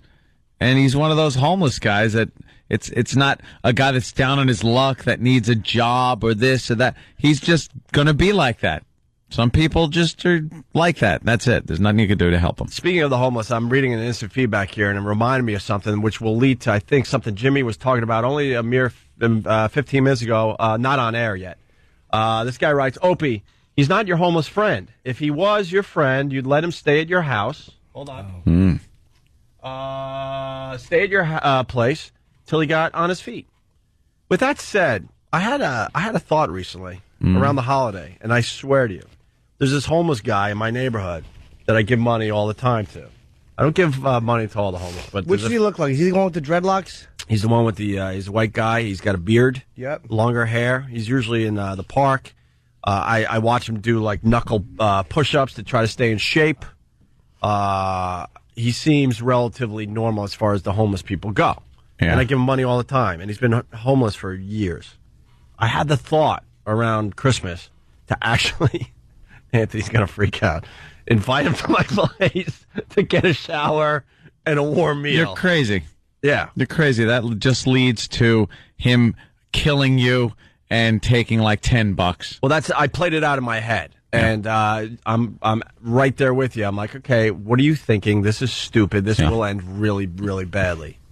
You can't turn these guys around on your own. No. Especially since you're bringing lice into your place. Oh. You're showing him a great place that he's never going to live in. You're showering him, putting him in his awful clothes, and then booting him back out into the cold. Yeah. But I had the thought. Well, good. You had a thought. Yeah. Keep it at that. And then I was like, wow, what are you thinking? This is dumb. And isn't there a story that you were talking about, Jimmy? Yep. It's homeless man pleads guilty to stabbing. Now, people get stabbed all the time. It's not that crazy, but it's a lovely story. A homeless drifter Tuesday admitted to fatally stabbing a Queens college student who welcomed him into his family's home. Ah, see? Emmanuel Manny Policano, 22, pleaded guilty in Queens Supreme Court to manslaughter and assault in a brutal October 30, 2006 attack on Hunter College student David Higgins, 19. Not surprising, David Higgins, a young, liberal, well-intentioned man. Policano also admitted to bashing Higgins' mother over the head with a baseball bat. Her name was Vern Culberson. Wow, should have just hit her birth certificate and got a new name put on there. Vern Culberson, 54, needed 15 stitches in her head and still suffers from vertigo. Higgins, a Bronx High School of Science graduate, confronted Policano about a missing Sony PlayStation, and Policano responded by stabbing him repeatedly with kitchen knives. All right.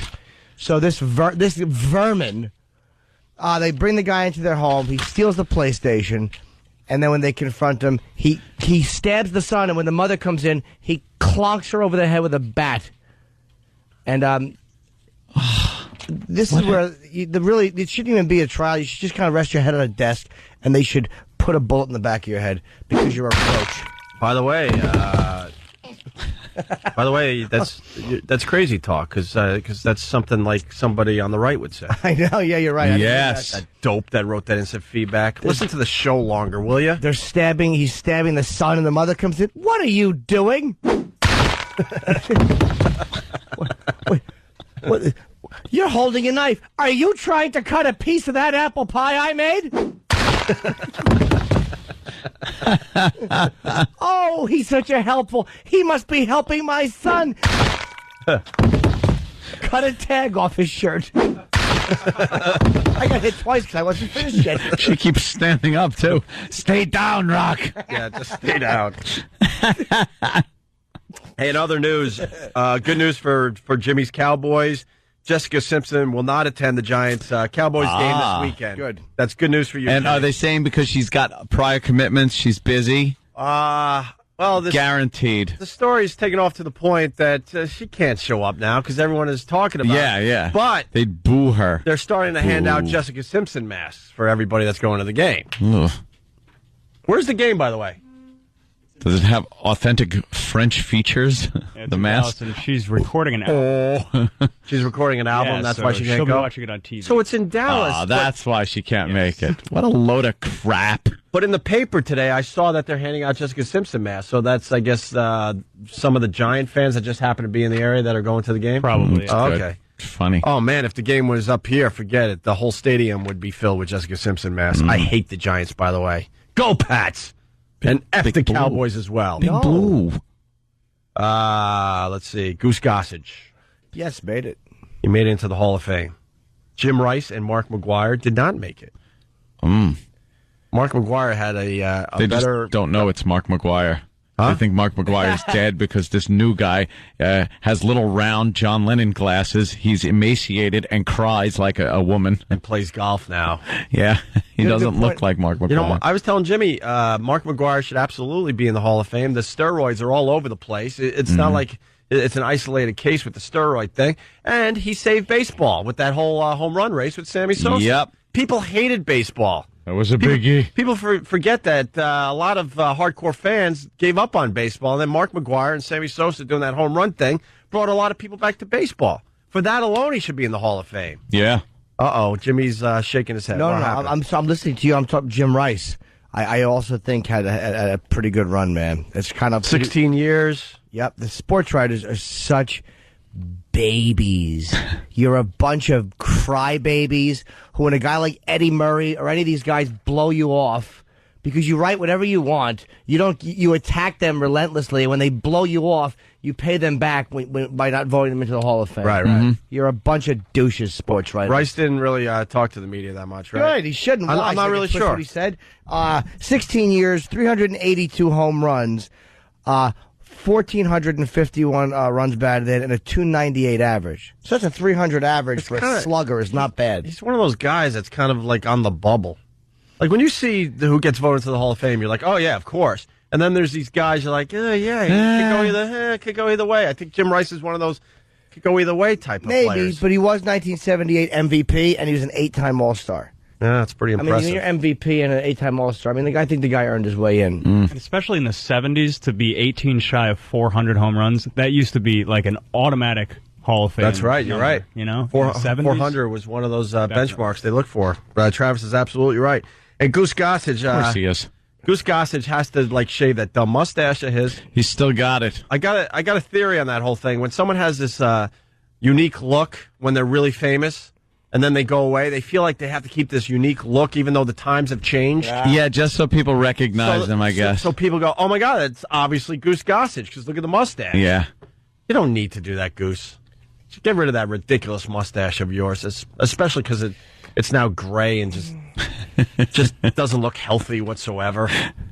I'm sure Raleigh Fingers still has the dumb, twisty mustache somewhere. The oldie time 1800s bicycle with the big front wheel mustache. And there's only one reason they do it. They don't like that look anymore. Back in the day, it was a cool look because it was kind of went with the times. Yeah. He wants to be recognized when he's at his restaurants and stuff. That's all that's about. And you might be right about Jim Rice, by the way, being on the bubble. I just did a little math. Divided by 16 years, it's an average of 24 home runs, 91 runs batted in a year, which is good. But I don't know if that's Hall of... that's a good I think point. he's just. I think he just meant. But Mark McGuire, stop. Just throw him in there. Accept the fact that the steroids thing has been a big part of baseball for many, many years. Yeah. 583 home runs. Yeah. 500. And he had a lot of injury problems. Injuries, and his career was cut short. I mean, if he, a lot of these guys are playing, 20 years? He made it to 15 or 16. He could have easily been well into the 600 home run category there. If they're going to, if they're really going to be that strict about what's fair and not fair, they got to take all of the white pitchers out that didn't have to face black sluggers. I won't say the white hitters because black pitching is not as big in baseball. I think that they still would have done the same thing. But the white pitchers that didn't have to face... Hey, Jimmy the Greek. What are you talking about? I'm saying when you look at it, black pitching exists and it can be very strong. But I think that, I still think that Babe Ruth would have hit that many home runs. But I don't think those pitchers would have done as well. Yeah. All right. So there you go. And then we got this. They found the hiker in Georgia. And, to that dope that I'm obsessed with that dope that wrote that instant feedback. Because why? I don't mind if you don't like May or Jimmy or Ann or the show in general, but at least everyone likes me. At least like listen to the show long enough so you understand the show. This guy thinks we bash everything on the right. That's so ridiculous. We're hardcore death penalty advocates here on this show. Did he write back with his real name? No, of course not. No, of course he didn't. But he wants to beat us up if he sees us on the street. Yeah. This hiker in Georgia, they found her dead, of course, blow to the head, decapitated. Tell me why this guy shouldn't get the death penalty. Can't think of a reason. Seriously, tell me why. No, of course. Tell me why. She's just out for a little hike, and this is what she gets? The horror you got to deal with. See, people, I never think of that. Oh, what, the death penalty? Well, it's this, that, or the other thing. There's many reasons people don't like it, but they never think of that moment of horror and sheer terror that the victim had to go through, sometimes for days and days on end. Just a horrible murder, and never think of that when the guy is in court in a suit, right, with the hair all nice and the stupid lawyer next to him.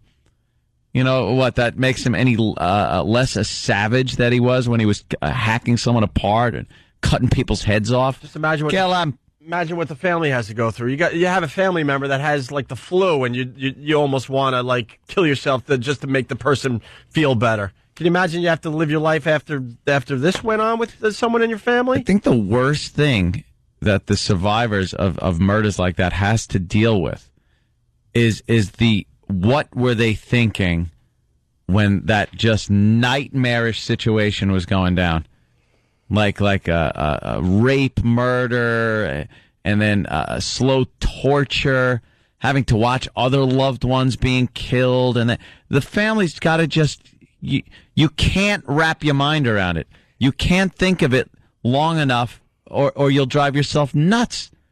They're also investigating him for the murders of other people, really old couples. They think this guy had obviously done other killings too. And if the death penalty is nothing more than just revenge for the surviving members of the family, so be it. I don't care about this goddamn it costs more punishment and the that. cost. I don't give right. We need rehabilitation, and it doesn't do this or that or the other thing. Just revenge, vengeance, just to avenge the death of a loved one by the family. That's good enough a reason for me. You know? And someone just wrote it. DJ, he writes, it costs more to kill someone than keep them in jail for life. Who cares? We'll pick up the tab. Yeah, I'll pay for one. Yeah. I'll pay for there one you go. or two. Privatize it. I'll pay for one or two. So you can invite your friends, a few six-packs. I have no problem with that. I'll pay for one or two. Who's with me? Just one or two. Just awful. Yeah. All right. As soon as he pointed out where the body was, and it was headless, as soon as he goes, yes, I did that, there it is, they should pop right in the back of the head. They should have videotaped it so people knew that he led them there. So he just shot him in the back of the head. Where did I leave it? Oh, yeah, there's the headless. There you go. It's gone. Goodbye. It's pathetic. Every state is pretty much getting rid of the death penalty. I mean, most states haven't used the death penalty in a really, really long time. Jersey's getting rid of it, right? Or did they? They did. They did. Like bring back a couple weeks old ago? Sparky. I like when they call the electric chair Old Sparky. I'm kind of glad they strap him in. Oh, stop. That's about you and your one guy out of every million that gets killed. But there's more than that, though. Oh, no, there's not. So I just don't have enough faith in the fact that only the guilty will get it. What if the DNA proves it, Jimmy? Because you're all about the DNA thing, and I'm with you with that, because there are a lot of guys in jail that are proving that they didn't do the crime, and they sat there for a long time. But let's say this guy, DNA proves he decapitated her. Would you like to see him dead? I would like to see him dead even without the DNA. I'm not talking about me. Of course, I'd like to see all of them dead. The pedophile should be shot. I'm only saying I don't think that it's a fair enough system where everybody's getting the exact same treatment. That's all it is. Fucking liberal Jimmy is. Oh, yeah, my you're gonna God. get another. He just You're gonna get another. You're alienating half the audience. You really are. The half not on death row. Hey, we're gonna try to go for a laugh after that horrific story. And we'll get into other things after the break. But we've been doing that bleep game, and we played the Count from Sesame Street. Yeah, bleeped. Well, we got a new one here that Danny came up with. Nice. Let's see how this one sounds. A very popular song. A lot of people know. You can throw a few bleeps in there, and the song sounds a bit Changes different. the whole thing. Let's take a listen. I am here today to give you all a show and tell. And today, my show and tell is about my work. Most people want a doggy or a yellow parakeet. But if you ask me, I would say there's nothing quite as neat as a my. It doesn't wag its tail, and it doesn't sing all day. But you never have to walk it, and it doesn't run away. My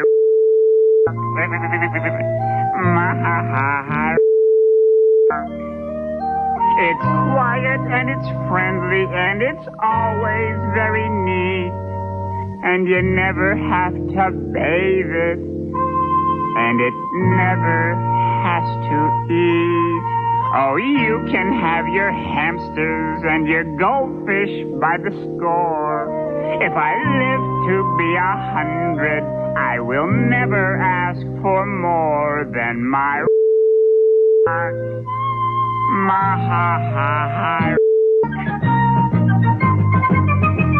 Upon what does a bullfrog like to hop? What once was a majestic mountain top? What once was at the bottom of the sea?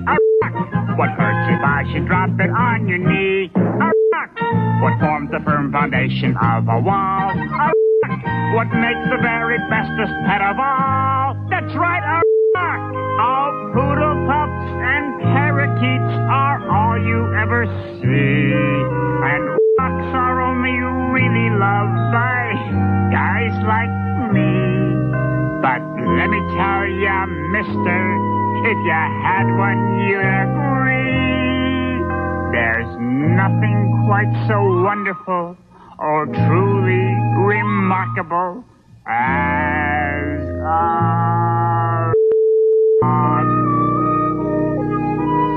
my old faithful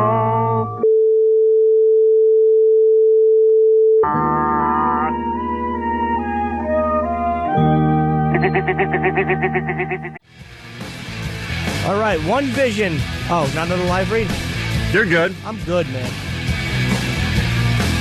Wow. It's the Opie and Anthony Show. People suggest stuff all the time for the radio show. And this is a visual. So if you're at your desk, maybe not in your car, or maybe when you get to work or you get back home a little later, you might want to throw in the Goddess Bunny. I'll even spell out Goddess for you. GODDESS. The Goddess Bunny into YouTube. Look at this fat pig. And check out a very disturbing video. Yeah, I've seen that. I don't know what it is. It's some kind of crippled whatever thingy. It's a girl. It could be an adult with some kind of disease. I don't even know. Like Jerry's kid's disease or something. She's got the thinnest legs I've ever seen. She can't be more than 4. Thin without being hairy. So that would be Travis. Right. She's well under 5 foot. Can't weigh more than 60 pounds. She's dressed up in a leotard or some kind of some kind of a little almost like a ballerina type outfit. of thing. A girl would wear it for a recital. Sure. Ugh. Kid taps all over.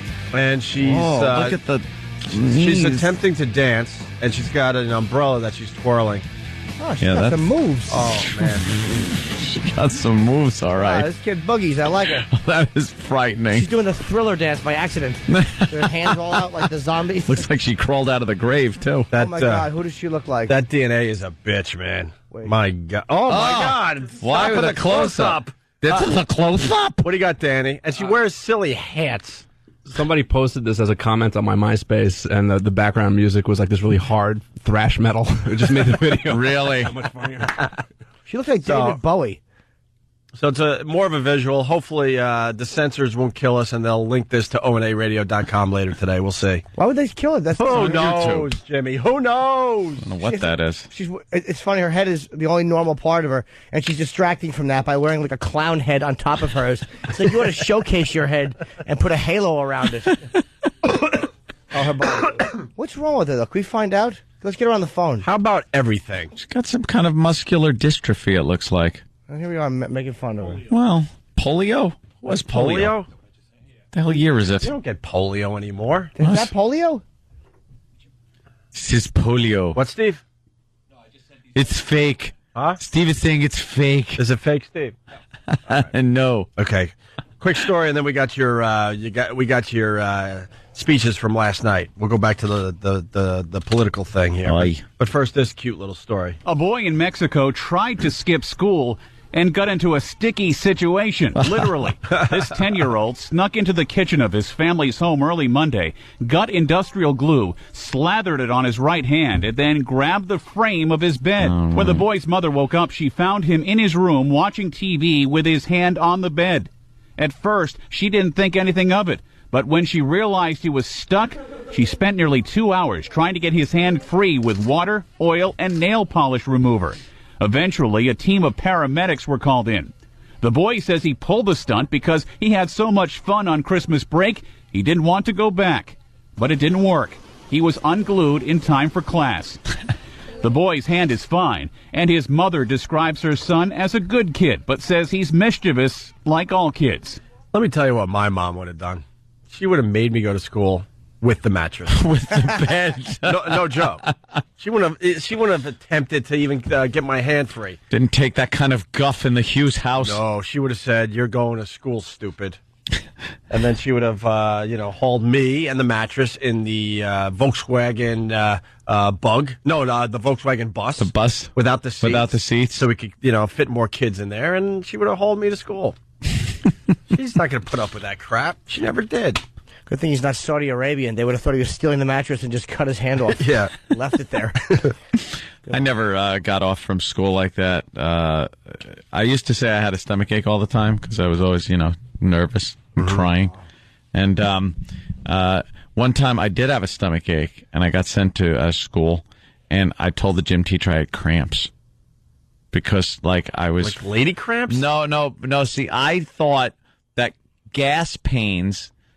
I was cramping up. Yeah. And for some reason, my stupid mom would say, "Oh, what's the matter? You have cramps?" And I was like, yeah. I grew up thinking gas pains were called cramps. So I told my gym teacher, who, gym teachers in school are always very sympathetic. I said, I don't feel good today. I have cramps. And he looked at me and goes, "What are you talking about? Only women get cramps. What are you, a woman?" And I'm just standing there like I'm a kid with a tummy ache. And I'm being lambasted that I'm a woman. You just never got a break growing up. Never. There's a story. It's local, but they were digging up some backyard in East Islip last night or yesterday, searching for a dead body. Yeah. Supposedly a murder that possibly happened 25, 30 years ago. Is it someone Boomer Esiason beat up? Right. And the whole time I'm thinking, I have a feeling that the Kumias have something to do with this We're story. involved in that one? Let me think.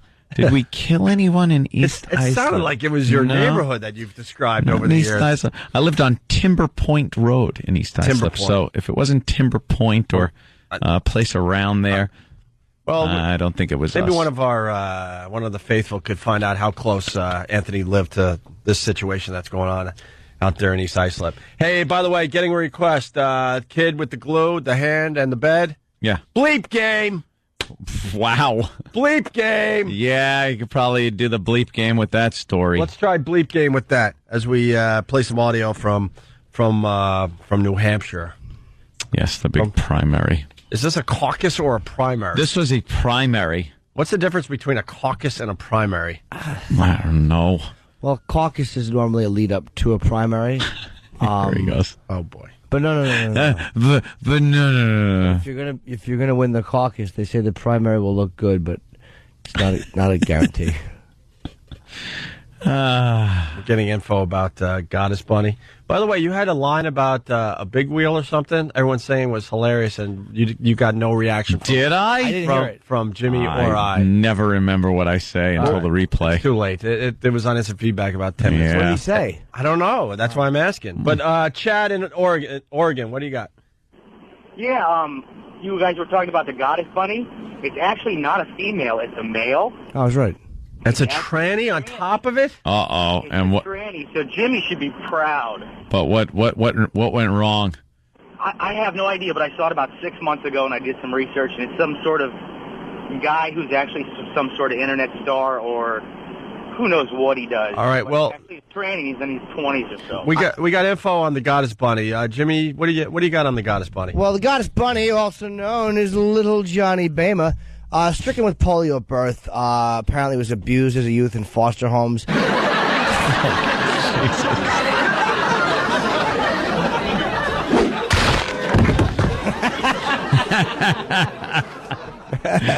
Hey, dry spaghetti legs!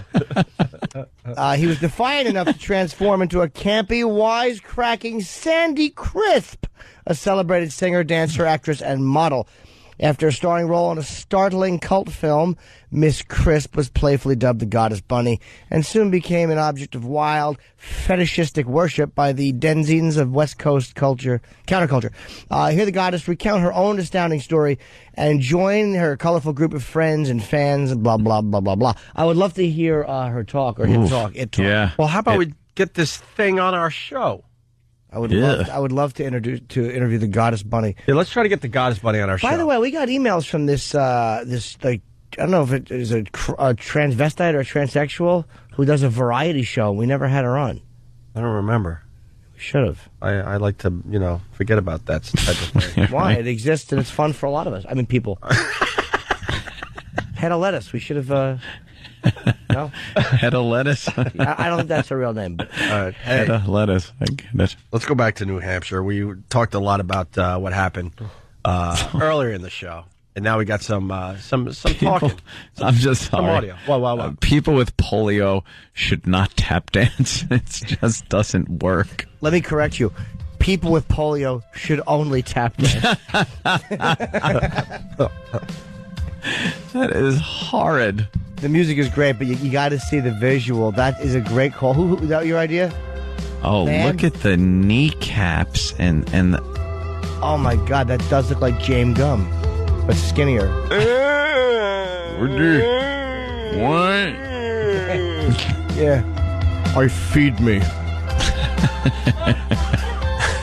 He has a normal sized head. This is the beauty of this little wacko, is that he has a normal sized head on just an awful small polio body. And this isn't nice. A bunch of people saying the Goddess Bunny is Neo with a wig. That's way too inside for most people. Neo is a listener. But a few people are getting a big chuckle there. Who is kind of like polio guy, but shorter and with a worse body. All right, let's go to New Hampshire. Enough about the Goddess Bunny. We'll link that hopefully later to onaradio.com.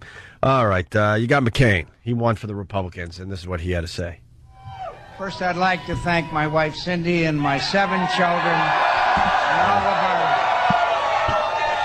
and all of our campaign team who did such a wonderful job, and I'm very grateful. My friends, I'm past the age when I can claim the noun kid, no matter what adjective precedes it. But tonight, we sure showed them what a comeback looks like.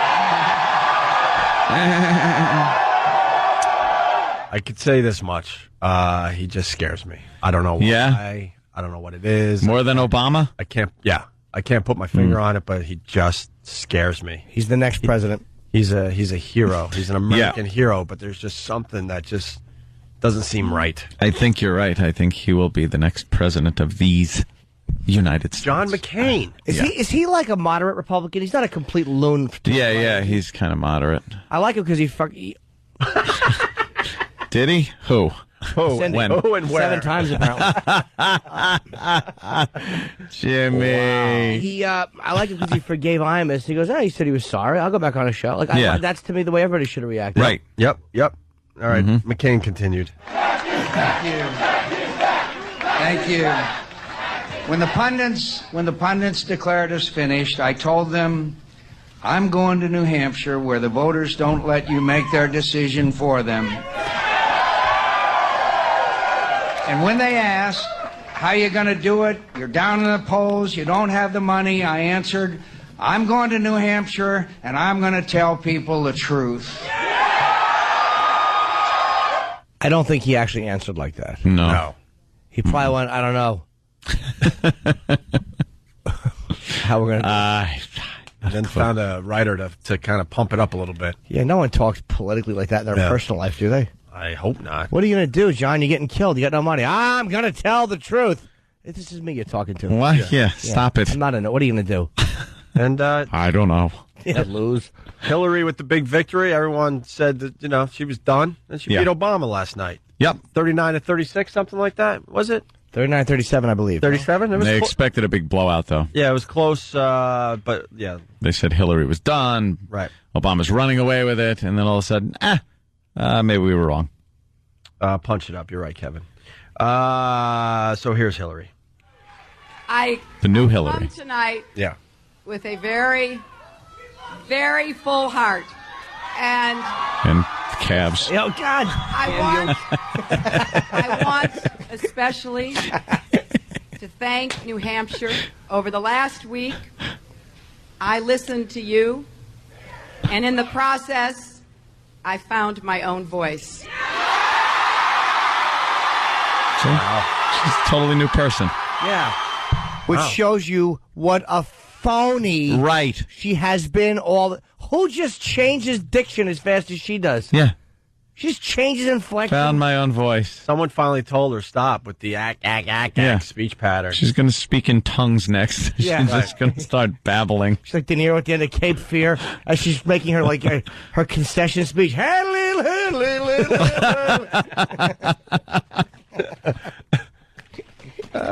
That movie should have got that movie should have got way more props than it did. Here, you trying to offer me something hot? Yeah, he was great in that movie. He really was. I know it did well, but it just seems like it should have been more of a classic than it became. More Hillary. I felt like we all spoke from our hearts, and I am so gratified that you responded. Now together, let's give America the kind of comeback that New Hampshire has just given me. She's feeling good. This phony She's feeling good. has just changed everything about her public speech. Yeah. Well, at least we know we were right. She's a complete fraud. Yeah, fake. A phony. Can we put a montage together of all the different voices of Hillary? Oh, the southern one, The black one was the the robot one. That's a great idea. Yeah, that is. The sensitive one. See how phony she is. We probably could find another one or two there. Did you ever hear Reagan doing that? You heard Reagan talking pretty much the same. Yeah. You know. Yes. Except at the end. Yeah. I'm a suitcase. Are you? Maybe you should go back up to bed there, Ron.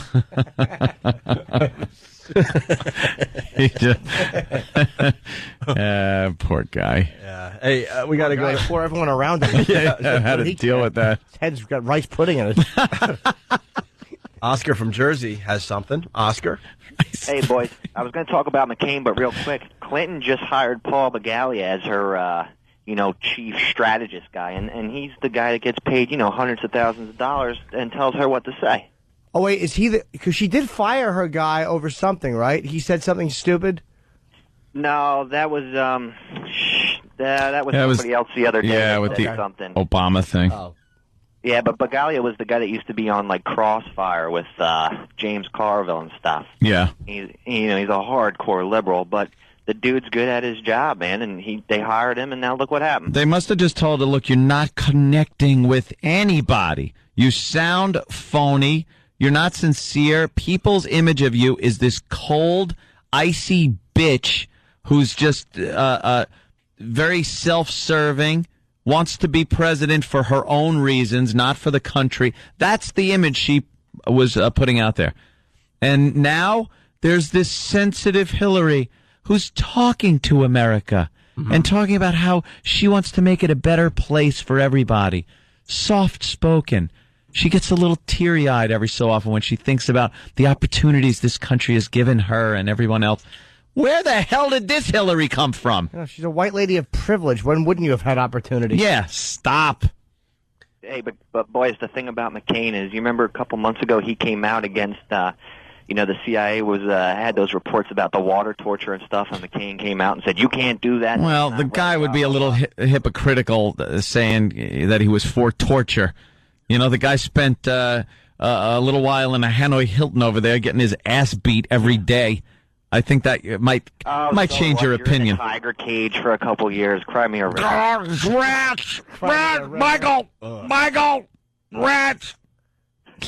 But yeah, you're right. McCain was a POW, man. Yeah. Guy was beaten to a pulp. That's why he looks like he does, and he can't move right, and his arms are a little screwy. They broke like every bone in his body. Kind of crazy. Oscar, that was your cue then. Hey, I didn't want to hear the old, okay, now you talk time. Oh, okay. All right, no, why would you talk when we are silent waiting for you to talk? Yeah, exactly. You gotta just sit there. Let it all happen. Yeah. Let it all. Leave it to us. It's not life. It's a dress rehearsal. Just watch it on the sidelines. All right. Thank you, Oscar. We got to go to Peter. Win. Peter, what's up? Can't win. I know. Hey guys, I was going to say, if you go to the end of Hillary's speech, you get the gah, gah, gah, gah, gah. There was a little... was there? The one we just played? Really? Where's the clipped, where's that clipped All right. stuff that she's so good at? Thank you, sir. And then, of course, you got Obama. Do you know that whenever she talks like that, a big C should just materialize over her head? Her face should grow hair around it. Are you guys following this race a little closer than past elections? Seems like, especially this early in the primaries. Seems like a lot of people are. Seems like more people are interested in the process. It's here. because you got the black president, you got a black possibility, you got the guy female president and a woman. possibility, you got the John McCain factor. It's kind of interesting. That's what it is, and it's interesting that they bring up constantly the fact that Hillary is a woman, you know, with her being a little misty-eyed and, you know, showing and the women jumping on board, sympathizing with another woman. But they don't really bring up the fact that Obama's black and, you know, use that as a reason why people are voting for him. Mm-hmm. The only writers I've seen do it are black writers. They'll write about him and talk about how white America is really rallying behind this guy because he comes off as this non-threatening black guy who's well-spoken. It's all the same cliches that everybody always looks at in a black man when you see them as non-threatening. Oh, he's well-spoken, well-dressed, educated, you know, and that kind of stereotype is fine. Well, I mean, let's be honest. Someone running for president, you'd kind of hope they're well-spoken. Well, not in the movies. They're not like that in the movies. When you go to a wacky movie where a black guy gets to be president or somebody high, they're, you know, they talk all jive and stuff. Or when or I brought this up before. I watched the History Channel and Discovery and all that, and you see a lot of shows. I love shows on fighter planes and pilots, and they have interviews with fighter pilots. White guys, black guys, and you'll have a black guy, fighter pilot, talking, and he sounds amazing, talking very technical about the plane and their mission and everything. But then you watch the movies and they're like, "Well, I'm gonna tear this plane up, yo! Take that!" They're like, I've never seen a black fighter pilot talk like that in any interview I've seen on a TV show, on Discovery or the History Channel or anything. But they gotta go, oh yeah, that missile, I'm gonna send this missile to your mama's ass. Are you? Yeah, it's so true. I've never heard that over the tapes that they played during combat. All right, well, listen. When we get back, we'll give you what Obama had to say about his second place showing. We got the bleep game with the kid story we just played. What? Two versions. Two versions. One Wow. Sam, one's me. Oh, all right. Competition. I love All it. right, we got a little competition happening. And we're also going to play What Did We Learn on the Opie and Anthony Show. And Tim came up with a bunch more slogans because we're looking possibly for a new slogan for the Opie and Anthony Show. Jimmy came up with a great one yesterday. That's right. What is it again, Jimmy? Opie and Anthony, get your hat. Get your hat. And now it's like game on because people are sending in their slogans and Tim's making slogans. So hopefully we can play a few of the new ones. Kind of goes along with the election, too, because a good slogan really kind of sells you. Sure. So we're thinking maybe that'll help us even more here. All right. When we come back, we'll do a lot of mopping up here on the Opie and Anthony Show. Hey, thanks for listening this morning. Opie and Anthony on your radio dial. Did pretty good in the ratings yesterday. I want to thank you all. Thank you, New York. Had a nice showing, and we appreciate that. Eric B. from New Hampshire on the instant feedback, he writes, you keep talking about those wacky movies. Have there really been any ones other than the Chris Rock one? How many black president movies are there? I don't mean black president movies. They can be black, like, I don't know, appointees or, Secretary of Defense. All of a sudden he gets in there somehow. I don't know. And is that the only one? The Chris Rock wacky movie? Eddie Murphy one where his name is the same thing. Mr. what? Mr. The Distinguished Gentleman. Thank you.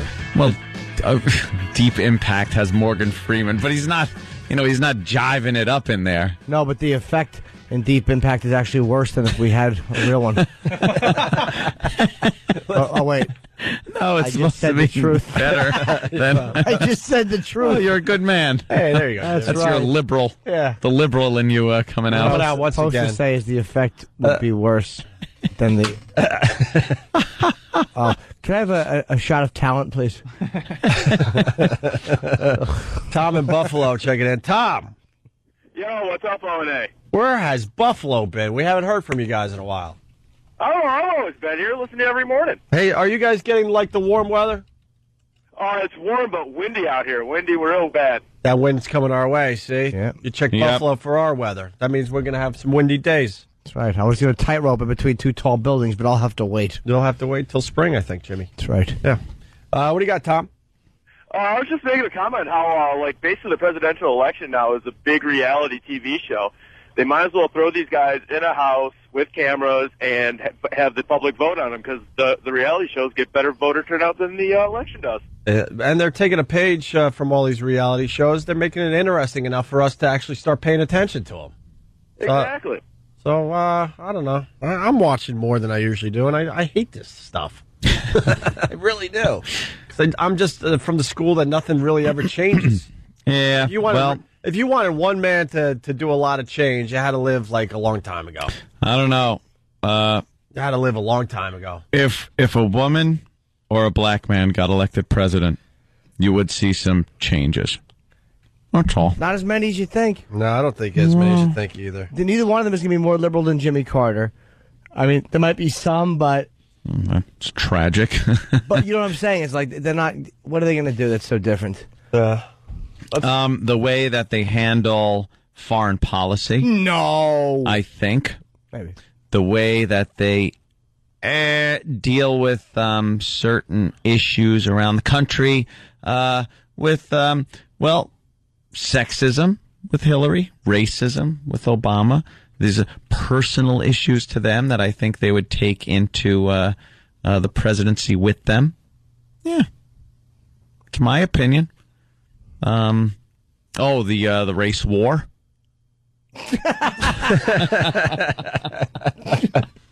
I went to an awful website. Oh my God! Did you really, Anthony? Wow, what a big surprise there. Your homepage? No, you just put a couple of search words in Yahoo. One is Obama. And then you put in a real bad search word with that. And, and the, wow. A couple of things pop up, and there's a couple of message boards. And there are people that honestly hope he does get elected because they think that if something bad happens to him when he's in office, that it will start the race war that they're all waiting for, to reclaim the country for the white man. That seems to be what was posted on there, after I posted. But no, it was I was just reading. So you had a lot of replies to your initial post. Well, no, I didn't post on that board at all. I don't post on that one. But I've been to some other websites that you would think wouldn't be very sympathetic to Obama's cause to be president of the United States. And, they've got some interesting takes on this whole election. I got to tell you. Ones that aren't really covered by the media. I was talking to someone from Philly last night that I'm making officially part of the Philly crew. Oh, okay. I'm adding members all the time. Oh. And this person, a she, enjoying the show a hell of a lot lately because she loves hearing how insane you have become. All right. With your politics. I like that. And your theories and... People think it's insane. I loving the hell out of what you're talking about lately. In the long run, people will go, "Oh my God, Anthony, were you right?" And I'd say, "Yes." So get me out of here. Help, Brian in Philly, who's not part of the Philly crew. I'm sorry, Brian, but I don't know anything about you. What's up, Brian? Good morning, boys. How are you today? Hey, man. Has anybody forgotten how much Hillary was hated back when Bill Clinton was president? Yes. Talking about how she has flip-flopped and changed. Does anyone remember when all of a sudden she was Hillary Rodham Clinton? Yeah, what happened to the Rodham? I'll tell you what happened to the Rodham. Someone sat her down and said, "Stop with the stupid speech thing you're doing," and drop that dumb Rodham thing because it makes you sound privileged. They want to think that you're a person like them, so you just go with Hillary Clinton. Yeah. Exactly. She was a total joke then, and she's a joke now. Rodham just gave too much attitude. Hillary Rodham. Rodham. Rotting ham legs. It's like, stop trying to keep your identity. Either Rodham or Clinton. Make a decision. Yeah. Make a decision, shawarma calves. You know what? I had to make a decision back in the day when I first started in broadcasting. Is it going to be Greg Hughes or Opie? But it cannot be Greg Opie Hughes anymore. No. Only in the paper. Only in the paper. Greg Opie Hughes. And the Opie's got to be in, the quotation marks. Program director at the time, Stan Main from Rochester. He goes, "Look, dude, you're known as Opie. You're stuck with that name since you were, 11, 12 years old. But to do your radio show and call yourself Greg Opie Hughes is just ridiculous." Were you really doing that? Yeah, and he goes, Greg Opie Hughes with you. I can find tapes. I'm bringing my tapes, and I really am. I'm finally going to unload my boxes. I'm finally officially moving into my place, even though I've been living there. But, finally unloading the boxes. I'll find the old tapes. And he also said Greg Hughes would be a fine radio name. So you got to, decide. What'd you do? So, how does it end? All right, here's what Obama had to say last night. Thank you. Thank you. Voice bugs me. Well, first of all, I want to congratulate Senator Clinton on a hard-fought victory here in New Hampshire. She did an outstanding job. Give her a big round of applause. Wow, that's humble. You think that's smart? I think it's smart. Yeah, why not? Very smart. Most of the time they don't. They'll say, they'll thank their opponents or something. They won't get too personal with the... the name and everything. This guy's got... Give her a hand. This guy's got balls. Yeah. He's got confidence, this guy. I don't think that was sincere, though. This one's th confidence.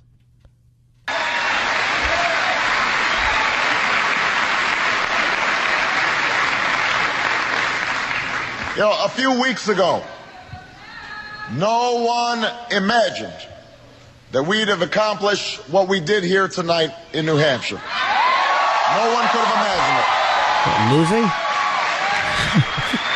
He was supposed to get his ass kicked. Most of kicked. this campaign, we were far behind. We always knew our climb would be steep. But in record numbers, you came out and you spoke up for change. And with your voices and your votes, you made it clear that at this moment, in this election, there is something happening in America. Certainly is. There certainly is. Oh, we're going to have some fun with this. Anthony is getting all revved up. Well, I don't know. Hey, we only got a few Something about when he says change, I get all flustered. Because it's not the change you're looking for. That's the problem. I don't know. I don't know what kind of change it is. There's change going on, not the change you want, though. Hey, we only got a couple minutes on this side of the Opie and Anthony show, so let's play the bleep game. Do you guys remember the little story we did a few minutes ago? Hopefully, got stuck with glue, right? Hopefully you linger longer enough to the go to still be in this bit. But basically, it was a kid. He didn't want to go to school. He enjoyed the Christmas holiday, so he figured, all right, I'll glue my hand with industrial glue to what, my bed? Yeah, my bed. Bed frame. And he was stuck like that, so he almost didn't go to school, but the mom figured out how to get his hand free and kicked his ass out the door, right? Mm-hmm. Okay, so we took that news story, and we played the bleep game, and we got two versions. Which version is this? That's mine. Okay, so we start with Danny's then. That's mine. So Danny came up with this. These guys decided to do a little competition really fast here. Mm-hmm. So this is Danny's version of the bleep game of that story I just described. A boy in Mexico tried to skip school and got into a sticky situation, literally. This 10-year-old snuck into the kitchen of his family's home early Monday, got industrial glue, slathered it on his then the frame of his bed. When the boy's mother woke up, she found him in his room watching TV with his on the bed. At first, she didn't think anything of it, but when she realized he was stuck, she spent nearly 2 hours trying to get his free with water, oil, and nail polish remover. Eventually, a team of paramedics were called in. The boy says he pulled the because he had so much fun on Christmas break, he didn't want to go back. But it didn't work. He was unglued in time for class. The boy's fine, and his mother describes her son as a good kid, but says he's mischievous like all kids. That's awesome. That's a good one. That's a great one. That's a good one. See, I didn't like that because it's a story about his hand, but that makes it sound dirty. Yeah. Yes. Yeah. It did. Yeah. I didn't even think of that. Sam, how are you going to beat that?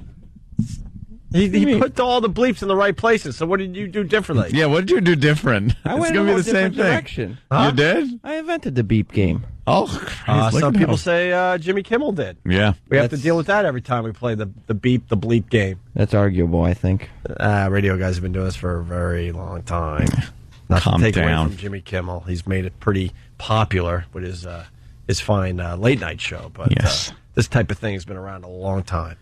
And Jimmy comes from our world, the radio world. Mm-hmm. All right, we'll see what you did with the same story. This is Sam's version.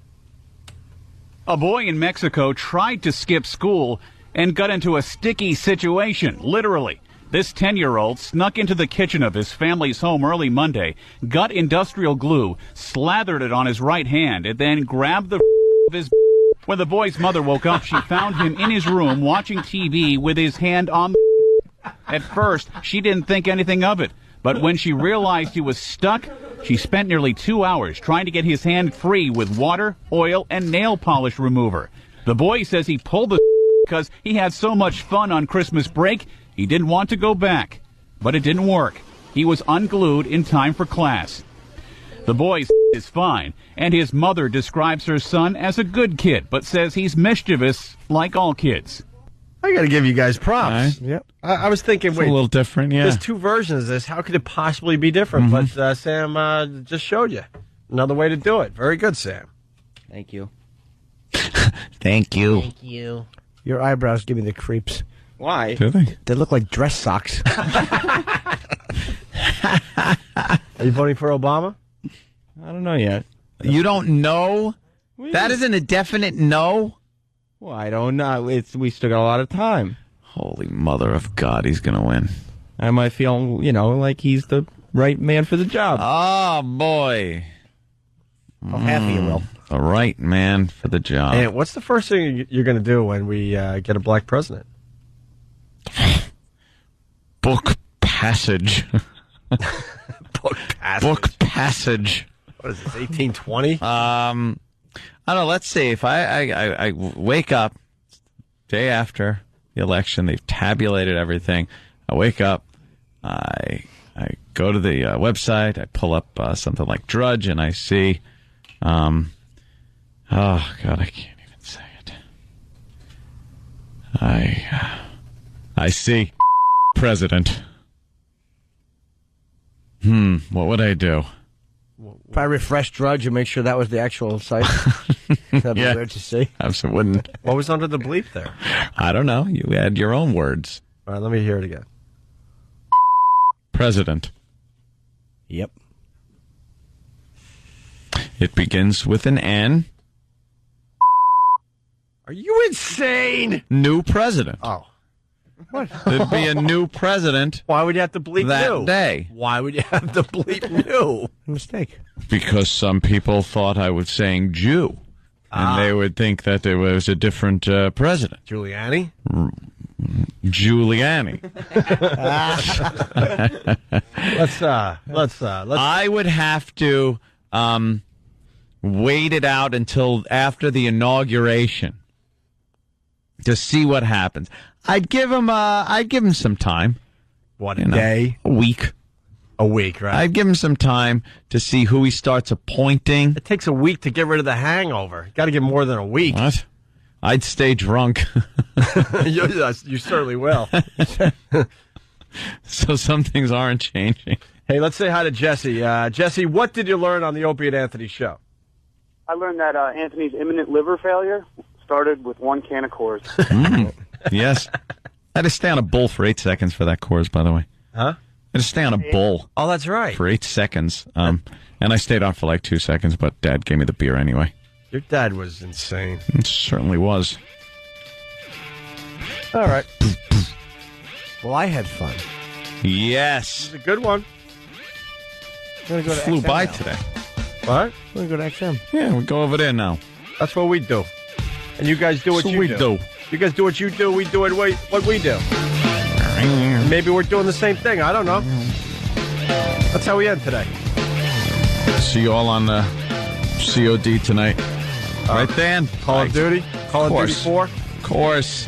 And once again, New York, thank you. We did very well in the ratings yesterday, and we appreciate that. It's Opie and Anthony. We'll see you guys tomorrow.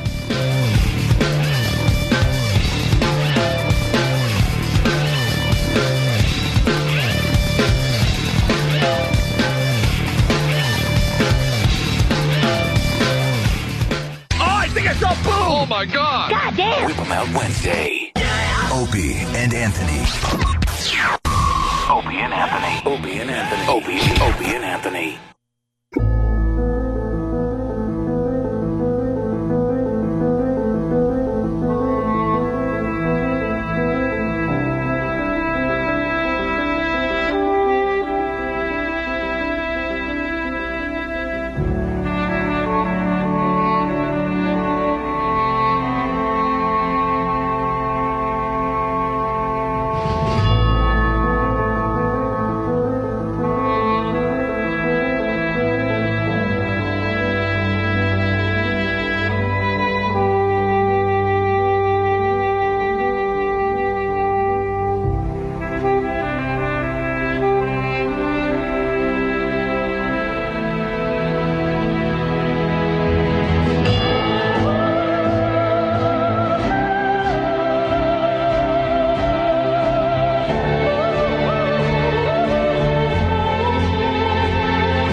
I didn't know it was going to rain in New York today. What happened? All of a sudden, we left the other place, and it's raining outside. Yep.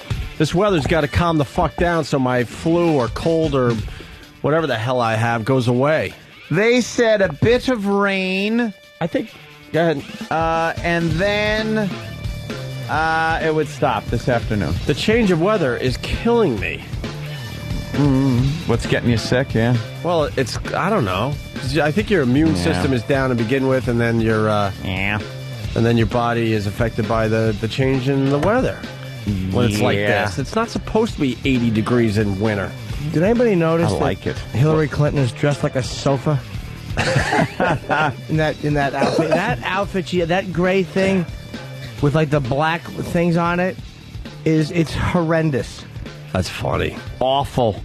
She's always worn like stuffy old lady clothes. That's exactly what she dresses like, a stuffy old lady. Do you guys really hate Hillary, huh? I absolutely, because I think she's a total phony. I don't hate her because she's a liberal. I hate her because I think she's the wife of a brilliant, brilliant guy. She's also very, very bright.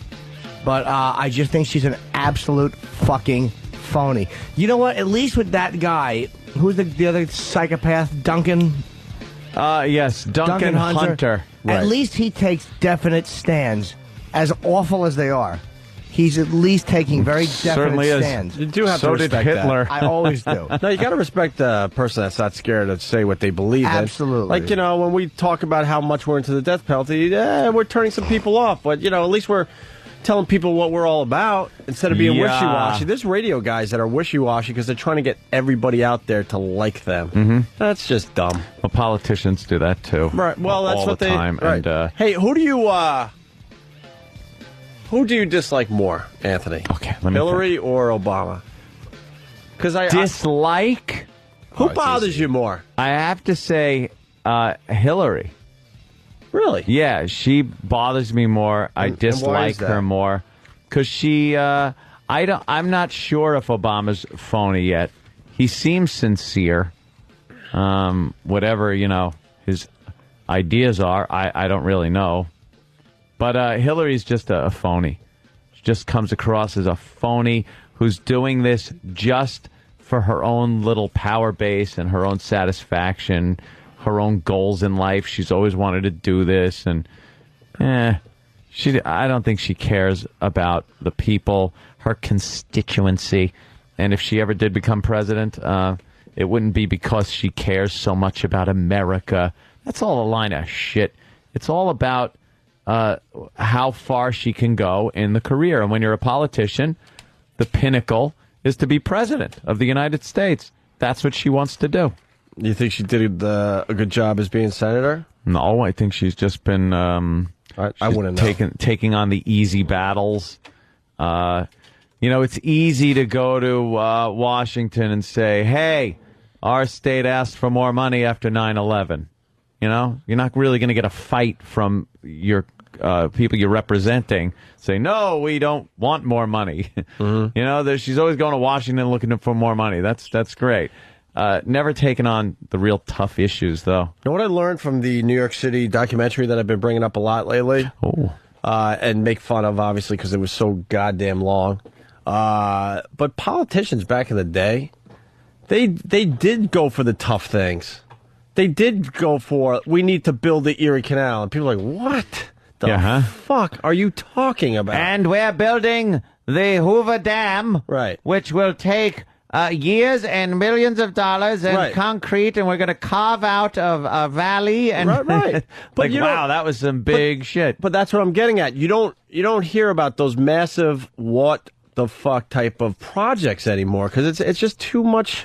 Too many people in the mix. Too much red tape. Too much environmentalists fighting with people are going to piss off. Like there was a day that they had to carve out new highways and just completely take away neighborhoods, like not just a few houses, like neighborhoods that generations of people lived in. But they didn't care. They knew in the long run this is what we needed to do. And you just don't see that anymore with politicians going for the big thing, the big project. Like, look, dude, we need. Like, for us here in New York, it's so obvious that the Long Island Expressway is a complete disaster. But no one's going to take on that project and go, all right, this is what we got to do. And it's gonna be a pain in the ass for the next 8 years or what have you. But we have to do this. Yeah. No one is willing to do that in politics anymore. So, like you said, they just go for the easy stuff. Yeah, easy the real stuff easy that- stuff. That it's write a bill to change this a little bit, change that a little bit. Just bitch about stuff. Usually nothing gets done. They just bitch about things. We always bring up the video game issue, but that pops up so much with politicians that they need this and that. And it's like they would love to take your Call of Duty 4 away from you. I'm telling you right now. Wait for the next school shooting, and now because Call of Duty 4 is a hot game, that's the one they're going to pop on the TV. I hear they were banning some people from Call of Duty 4 for a while, or at least suspending them for a while, because their clan name that is before your name, was insulting. Some of them were insulting. If they're derogatory, then they might suspend you. Yet the entire game is running around and blowing people up, shooting them, stabbing them. Yeah. But which I think is fine. Believe me, I love the game. But just that hypocrisy that someone's going to get their feelings hurt by a few letters in front of your name is ridiculous. We're language obsessed fucking frauds. Yep. Americans. Mhm. Language obsessed frauds. Yeah. It all has to do with what words are offensive and actions, right? And actual things of substance don't really matter as much as just people saying stuff. Justin in Philly. Justin. What's up, gentlemen? Hey. How you doing? I just wanted to point out the Big Dig is a fairly ambitious recent project, and your That's boy true. Nino was involved in it. Well, first of all, it's not that recent. That thing started how many years ago? I need someone from Boston. You're right. I mean, Dukakis. I think it was Dukakis was. Dukakis was head of left.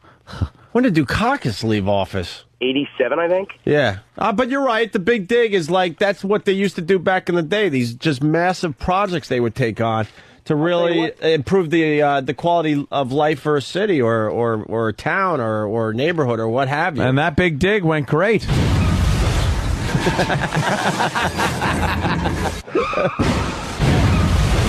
Oops. He's listening to himself. It's too bad because I want to talk to Listening to Justin a himself. little more, but that's all you get today. Yeah, the Big Dig is one of those big Big Dig projects. was big. Sure. Big. Brian in Rochester, the home of Brother Weeze, who's off the air, by the way. Little the hell's Brother that Weeze about? update. I think he's in. I think there's a little negotiation. Oh God, who gives a shit about Brother Weeze, right? You asshole! Keep fucking talking. He will continue to fucking talk because he doesn't understand what the hell's going on today. Hold on, let's start over. Holy shit, Brian! Go ahead, Brian. What were you saying? Yeah, Robert Moses took on politics you're in boring New me. York and basically. I don't really care what you're saying. You see how this hurts? New York City? Yeah, think about all the bridges and the highways. Robert Moses basically transformed New York City from being just a subway taken kind of crowd to people going out to the suburbs and coming back into New York Well, City. All those certain roadways people. and bridges. He You heard about that, didn't you? Shut up! Shut up! Why does the guy talk over everybody? Just hang up on him. I would like to Brian. just Hang up talk on him.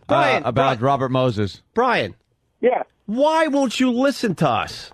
I'm sorry, bro. I'm driving and I got like a state trooper behind me, and I'm hoping he's. I hope he gets pulled over and shot. I know. Hope he goes to reach for his license and he forgets that it's his gun and he just takes a fucking bullet in the cheek.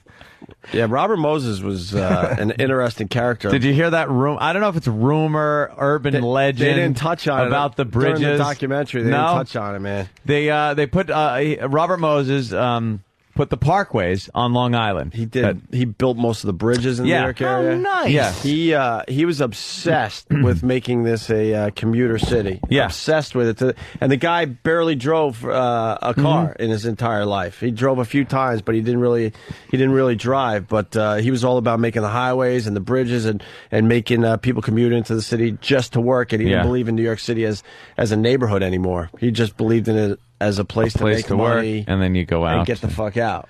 The Robert Moses bridges, the bridges over the parkways.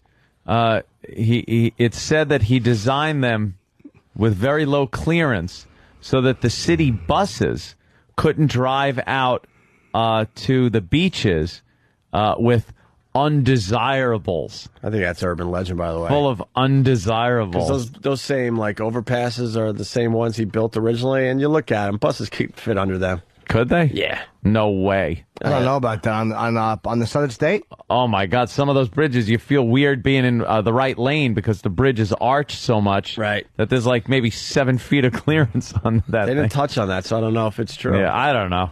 But he was obsessed with building like the highways, and what was interesting because they said there was no stopping him because it's a little too complicated, but he didn't really have to worry about voters. No. You know, he got all this power in New York City and was pretty much able to do whatever the fuck he wanted because he didn't have to be reelected. So that's a good thing. So like when he was putting in a lot of these highways, that's what I was referring to. He was the one that put these highways through complete neighborhoods. Yeah. Destroying not only the neighborhoods because now they're roadways, but destroying the rest of the neighborhood that was able to continue because now it cut off the neighborhood. Now you can't go to the other side because the highway's in the way. Yep. And economically, it destroyed the Bronx in particular. Destroyed the Bronx. Yeah, just cut it off. And people, like, after a while, hated this guy, but he was never up for any type of election, so he didn't give a shit. They finally... He's like the Fuhrer. What was interesting was they finally were able to stop him because the guy, if you know anything about New York City, he wanted a highway. Let's say the 59th Street Bridge, okay? Or maybe even the Long Island Expressway, one of those two. He wanted the highway to continue all the way into Manhattan and cut pretty much right down Broadway all the way down to the financial district. Like a massive 4 to 8 line. Like a highway. Yeah. Instead of just roads. Right. Which would have destroyed more of the neighborhood feel of Manhattan. And a lot of people had a big time problem with that. Traffic that would be snarled there. What a douche this guy was. And then, you know what? The communities finally got together and some community leaders, and they were able to finally stop Robert Moses and say, look, enough is enough. You did some great stuff, but you got to stop with this obsession with highways everywhere. Wants to just build roads everywhere. Yeah. What a nut. It seemed like he had like the car makers, the car companies in his back pocket. That's probably because a good cars deal. were just starting to become, you know, a way of life, and people were starting to, you know, understand what a car could do for you. You got to remember, all this is before they built Levittown out in Long Island and built all these, you know, and there weren't these neighborhoods. big interstates going cross country or anything. Little roads that the towns all maintained. What but happened sometimes was they weren't even connected. There would be dirt between. And the roads that they did have, it was for the privileged. They would take a little Sunday drive and drive, but then all of a sudden, you know, the cars became cheaper and stuff. And this guy's like, I'm going to take advantage of this and make as many highways as possible so more people buy cars and. You know, and then they're building all these great neighborhoods out on Long Island because now people could get to these freaking neighborhoods in their cars. And it was a little suspicious. Like, man, he seems like he made some kind of massive deal with the automakers. Yeah, build the roads. I wonder how much people money buy the cars he was making from those guys because he was their best friend, man. Robert Moses. Was he a Jew? He was a weird dude. I don't know why I blurt those things out. That's all right. You can't help yourself. But he was a strange fellow. Trying to be shocking. They're calling him the Adolf Hitler of commuting. What happened to Weeze? Yeah, see, people do care. Mike in Albany. Mike. Yellow. Mike. Albany. Yellow. Well, he asked what happened to Weeze. I think he's negotiating or something. So he's been off the air since December 21st. And he's got Super Agent Bob Eatman, you know, trying to do the right thing for him. So he wanted to come down here for a couple of days and just do some XM with us. That'd be fun. He was supposed to come in today or tomorrow. I don't know. I haven't heard from him, so we'll see. Let's go to Rich in Ohio. Rich.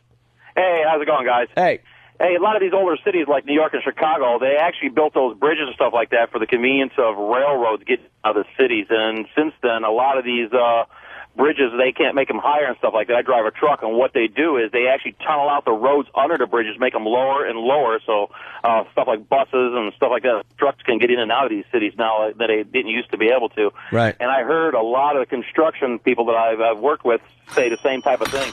A lot of these cities, not just New York, we're designed inherently, whether it be to keep in desirables out, but to keep truck traffic out, or just to they would literally build these cities in a fashion where they control who came and went. Right. Yeah. The other thing I learned from this documentary, the entire subway system of New York City was built, imagine this, in 4 years. They built all those tunnels in 4 years and put the subway system together. Like, when was this? I don't. 1998? 98. I think it was like late 1800s to very early 1900s, if I'm not pretty mistaken. much just dug up the roads. They dug big trenches. But see, and then put the stuff in, and then covered the top over again. Yeah, the road is basically the roof of most of the subways. But and it wasn't like now with traffic the way it is. Yeah, but you don't really ride the subways. When you're in in a subway, you'll see other subways like going next to you and then dipping way down. I mean, the tunnel system is pretty freaking involved.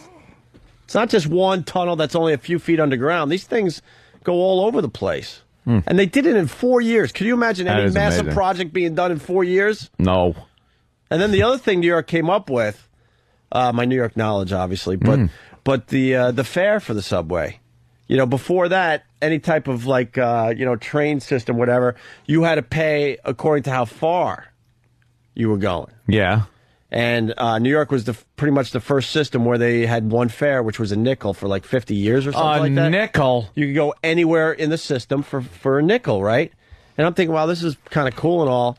But if you really pay attention to this documentary, it was all about, the rich people in New York wanting to keep like the poor people away from them. That's for a nickel? Well, this is what they did. How poor were they? No. Think about this though. Like let's say you lived far away, you'd be able to afford a subway ride into New York City. So you would think the rich people would live far away and the poor people would live very close to Manhattan because everybody wanted to work in Manhattan. Mm-hmm. Okay? New York City, because it was about this rich mentality, they're like, you know what? If we make the freaking fare 5 cents, all the poor people could live way far away where we don't have to deal with them. They could come in and do all the horrible jobs for us. And the rich people will be able to continue living in New York City among the rich. That's why they did that. I like it. So that's why you got all the really, kind of the poorer neighborhoods on the outskirts, because they could afford the cheap, subway fare to come into New York. Do you think I'd be well received at a public meeting or the MTA? I said, I want to make the fares a nickel. And they said, why? I said, to keep out the you-know-what. I just sat down. Hear. They'd be applauding back then. Let's say hi to Brent in Louisiana. Brent. Hey. Huey P. Long, he was one of those master politicians. He was able to build bridges north of Baton Rouge to keep certain ships from going under them. So he keep all that big river and traffic down in New Orleans and Baton Rouge. And then, two guys built a toll bridge to the North Shore, and then he went and built a free bridge and bought it out from under for pennies on the dollar. Wow. There you go. Good old Huey Long. Who knew the bridge business was so competitive? Yeah, no cutthroat. Let's go to Tom in D.C. I'll build a bridge lower than you. I'll tunnel it. All right. I'm going to make mine free. You'll kill me. I'll dry up the water. They can walk. Fucking assholes bridge people are. I hate you if you work for a bridge. Fucking thieves. All I want to do is get from one side of the fucking pond to the other. Yeah. And you just have to deep dick us. Help me out here. I know. Sorry, we're not aquatic creatures. Fish don't do that. They don't put water across the land and then charge other fish. Motherfuckers. You could blame Robert Moses for the tolls, by the way. He came up with that idea to pay for the stuff, and at the time they said, "Hey, when these things are paid off, no more tolls." But That's the old gag. Somehow there was a loophole, and once again, because he wasn't a politician, he was able to put this system in place, and it's now way too late to go backwards and try to figure that one out. They bankrupt themselves, I think, and where they need the money. That's why they use it as pretty much a way to raise taxes. It's a tax. Jersey's going through it right now. Jersey. This Corzine in there, he figures he's going to increase the tolls on every toll in Jersey, 50% a year for 10 years. Their Jersey is expensive. Jersey's going to get insane, and they said this is not something we want to do. It's a necessity, and it's better than raising taxes because a lot of people that use these highways are from out of state. So it's them paying And it is bullshit. That's complete bullshit. Have you been on the New People Jersey in Jersey, Turnpike? It's everybody commuting. Yeah. It's insane on a regular basis, and all I see is New Jersey, the freaking place. Is he talking about New Yorkers being out of state? That's a technicality. Exactly. And Pennsylvania, that's a technicality. It's all one big area. Yep. You want to put a toll at the actual cement divider and just charge anybody that rams into it. Fucking asshole with no seatbelt. No seatbelt douche. Fuck you and your tolls. Why don't you pay him? You don't practice what you preach. No. Why don't you pay him for the next 10 years? It gets really expensive. Yeah, let's say hi. We're gonna move on to other things, but this got the phones ringing. So, Tom in D.C., what's up? Hey guys. Hey. Just see if I can bring this around. I think we're done as a country because of the local residents. We got a drawbridge here in D.C., the Woodrow Wilson Bridge that was built in the 60s. It was falling apart. And I was like, okay, great. Let's build a Throgs Neck, a Whitestone or something to make it a grand entrance into D.C. They tore it down, built another drawbridge. They wouldn't put a big bridge there? Wouldn't put a big bridge here because of the local residents. Not the local residents. I mean, they always spice up a news story. They never can believe anything happened. My favorite with the local residents is when a neighborhood pops up near an airport. They buy a house and then bitch and bitch and bitch about the airport being there. It was there already. The planes are loud. Yes, planes are loud. Yeah. Guess what? You weren't, rich enough to. What are you going to do? To get a better house. That's your And problem. as far as Long Island goes, yeah. I'm just kidding. As far as Long Island goes, though, you really can't move anywhere without planes flying over at some point. When they have to. I've noticed my house, when it's foggy out and there's every plane, right? when there's low clouds, they have to direct them for some reason closer to my house. And you hear them, at night, sometimes going to sleep, going, oh, holy shit, that one was close. Jimmy, he's hearing planes now. No, I do, yes. ME-262s. Yeah, they're just checking up on you. Messerschmitts. They're just checking up on you, making sure this is all bullshit what you spew on the radio. Don't you worry, Anthony. You'll be all right. Helicopters, black helicopters. Are Derringer's pistols that people still use? Yeah, they still have them. I don't know who's using them, but the women put them in their garter. I think they were using the Old West a lot. They're not long-range guns. They're, for putting up against someone's head and pulling the trigger. All right, let's move on to Jim in Mississippi. Jim? Hey, this is Jimmy in Mississippi. What's up, Jim? Hey, Jim, I got a funny joke for you. Ooh. What has 4 eyes and can't see? I have no idea. Mississippi! M-I-S-S-I-S-S-I-P-P-I. P-P-I. Can you spell that again, Jimmy? M-I-S-S-I-S-S-I-P-P-I. It's Mississippi, has 4 eyes and still can't see. I think the Jamba Juice people have a surplus of orange juice. Oh, really? Yeah, because there's an orangey flavor to my I don't want fruit strawberry juice in mine. banana. Mine's thick and laden with fruit and goodness. What'd you say? Thick and laden with fruit and goodness. What'd you say? Thick and laden with fruit and goodness. All right, very good, Jim. I got a joke for you. Yes. What's got 4 eyes and can't see, Jim? I already know. What's that? Mississippi. No, a man with glasses who's been blinded by a drunk driver. Wow, who saw that coming? Hey, Jim, what do you got? I just made an observation over the last few days about you guys playing those speeches from Barack Obama. Yes. He sounds like The Rock, the wrestler. Ah. I'm trying to figure out who he was. The You're wrestler. And, Yeah, the wrestler. and Obama says. Mm-hmm. You know, the speech that he made at the Iowa caucus after he won or whatever. And Yeah. he sounds just like The Rock. Can we If you get- had some clips? Yeah, let's try to get some rock clips and that Obama clip that Jim's talking about. Let's see. Is he Muslim? He is. He might as well be down practicing here, 'cause Muslim? nobody voting for him down here. I was nodding at something else. Oh, okay. Is he? Is Barack Obama a practicing Muslim? Yes. Travis says yes. Travis says yes. He would be the second Muslim president. Well, who was the first? Taft. Taft was a Muslim? Yeah. Radical, too. Yeah, radical Muslim. Muslim. Yeah, look it up. He wanted to throw dirt at all infidels. They didn't have bombs. Yeah.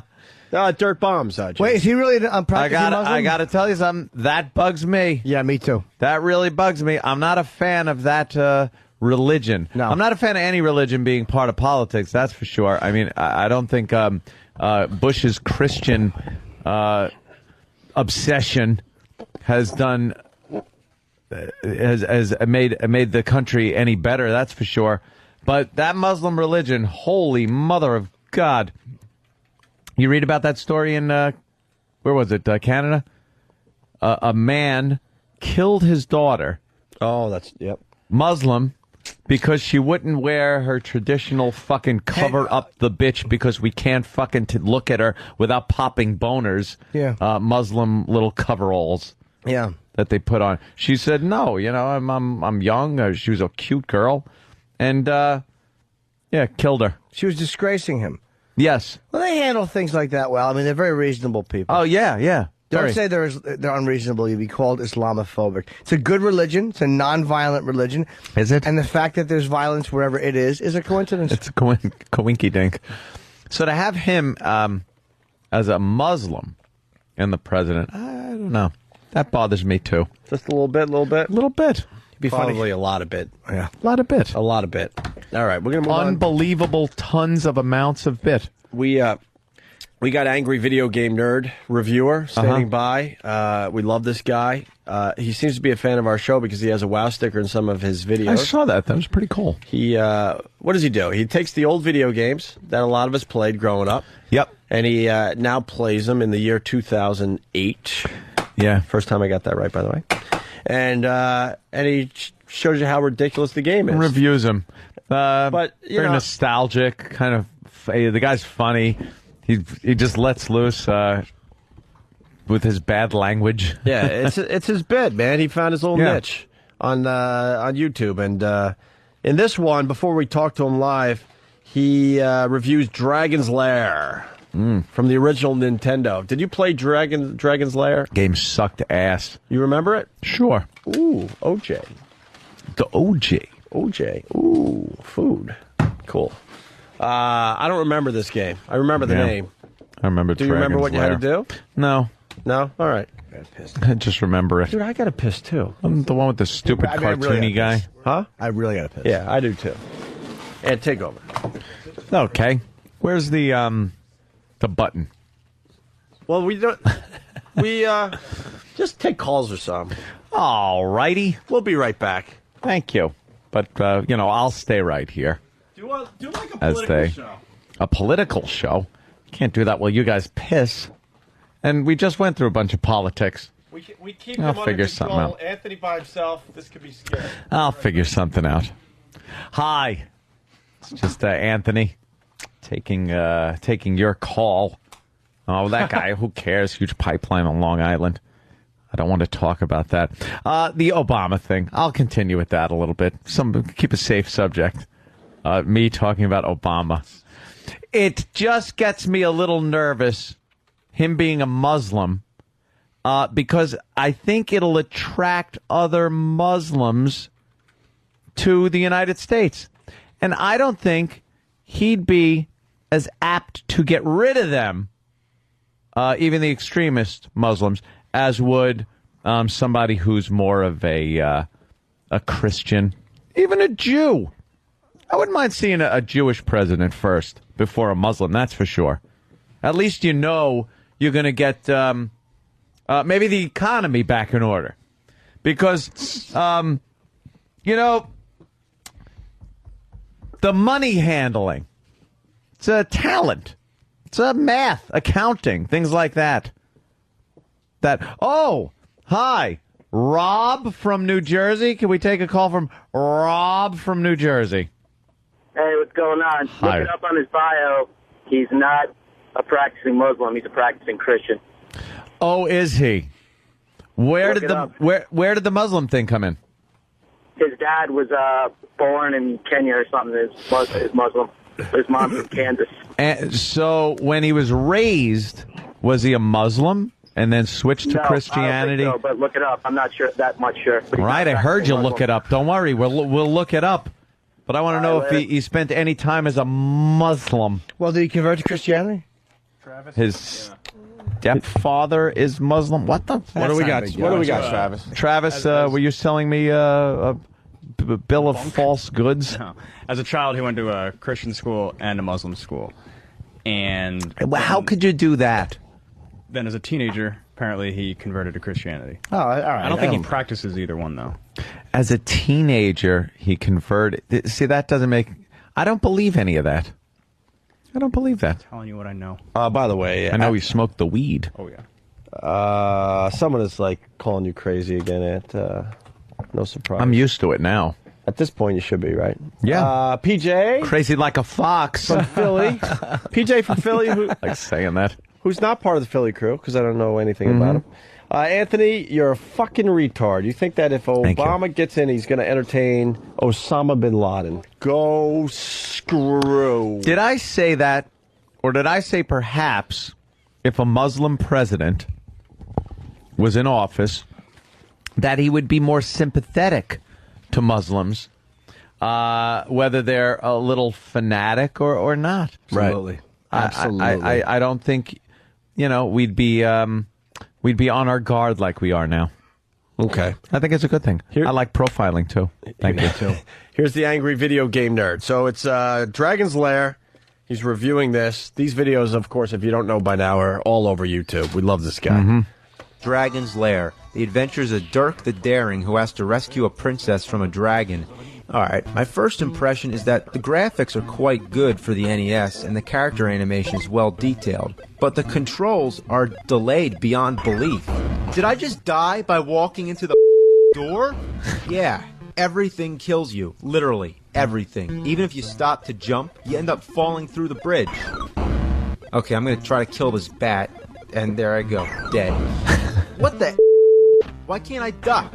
I just want to duck down and throw my daggers at the dragon, but no, it doesn't let you duck. Have you ever played a game where the basic controls differ depending on which side of the screen you're standing on? Is that true?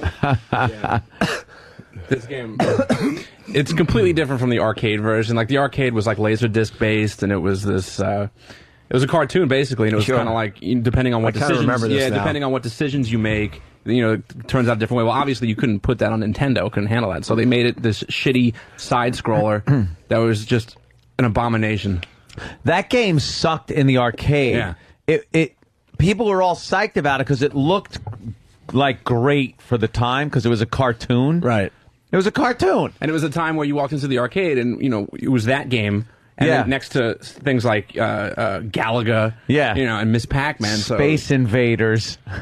So you'd look at it and go, wow, that looks great. But all you were really doing is he would do something. They'd show a cartoon clip, and it was a video, and then he'd kind of stop, and you'd have to click on a right door or straight ahead or a left door, and there he would go. Yeah. And it would be a whole nother scene. They were like cutscenes. Sure. You were directing cutscenes. You had to memorize exactly what to do and keep throwing quarters in because there was no rhyme or reason to whether down saved your life or left saved your life. No. So, you would just have to make a decision, and then you had a 1 in 4 chance of getting it right. Yeah. The game sucked ass.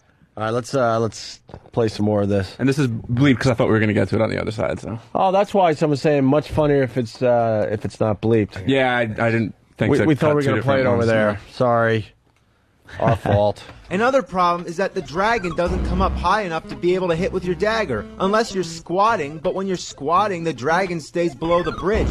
It literally reacts to your every move. So, what do?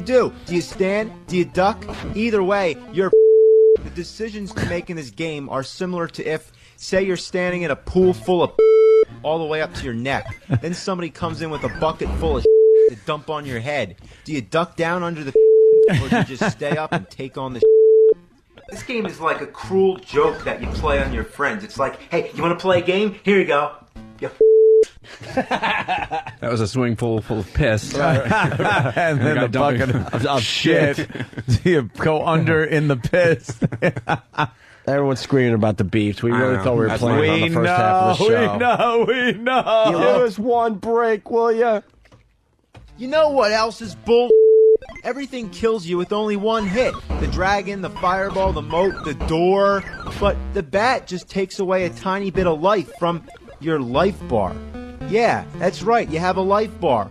I didn't even notice, but what's the point? Because everything that hits you, it kills you instantly. I can guarantee that the only way you're going to die from this bat is if you stand absolutely still and just wait. I've clocked it. It takes 1 minute and 13 seconds for this bat to drain your energy. That's 11 hits. By the way, unfortunately I don't have my voice to do this right, but Joe T, hopefully my voice will be back soon. Joe T from Detroit. He lingers longer. He writes, dude, what the fuck? They're censoring XM. Copy, paste, blind CC, blind CC, blind CC. Fucking Joe T, you rock. And finally, one more clip. We're going to get him on the phone, right? We're going to get him on the phone right now? Cool. God damn it, man. This game, man. Jesus Christ, I'd rather a grizzly bear while shoving King Kong up my I'd rather stand in the middle of a ring of monkeys as they pelt me to death with their own man, this game to hell, living the damnation of mankind. So I was really playing on the fact that it would be played on the other side. So. You were adding a few of your own bleeps, were you? No, I was just picking choice cuts. Going inside the radio a little bit. Going inside For anybody the show. who wanted to know, he would rather 69 a grizzly bear and shove King Kong up his ass. Oh, what is that? That's the game. The game? Oh, look how awful it is. What a faggot dragon. It's breathing fucking smoke in the wrong direction. And look at this stupid controller. You forget how dumb that Nintendo controller My God, did games suck. What the hell were we doing? Yeah, this episode is quite long. It's goes on for 13 minutes, but he goes on to explain that this opening scene is so ridiculously hard, and it's only the first screen. What's so hard about it? Just getting across the drawbridge. Yeah, because the controls are so awkward, and everything takes so much time to respond, and it's just a terrible game. It was just another excuse for these game companies to rip off the kids who actually, kind of like the original game from the arcade. The door killed them. Yeah. So, they get their parents to, plop down $50-$60 on a game that they think is going to be like the arcade, and then they come home, plop it in their Nintendo, and this is what they get. Yeah, and the dragon, like you said, if you duck, the dragon ducks out of view, and then when you stand up, he kills you. So. Oh, my God. That sucks. We got Angry Video Game Nerd on the phone. Angry Game Video Nerd, how are you? Hey, how are you? It's Opie and Anthony, Jim Norton, and a bunch of other guys. How are you? I said that already. Up? I'm pretty good. Good. Yeah, watched some of your work. I loved it. I mean, it's nostalgic, brings back memories of playing some of these shitty games, and you got quite the take on it. It's not just like you're reviewing these things, but you're kind of passionate about it. Yeah, you got a great way about you as you do this. Yeah.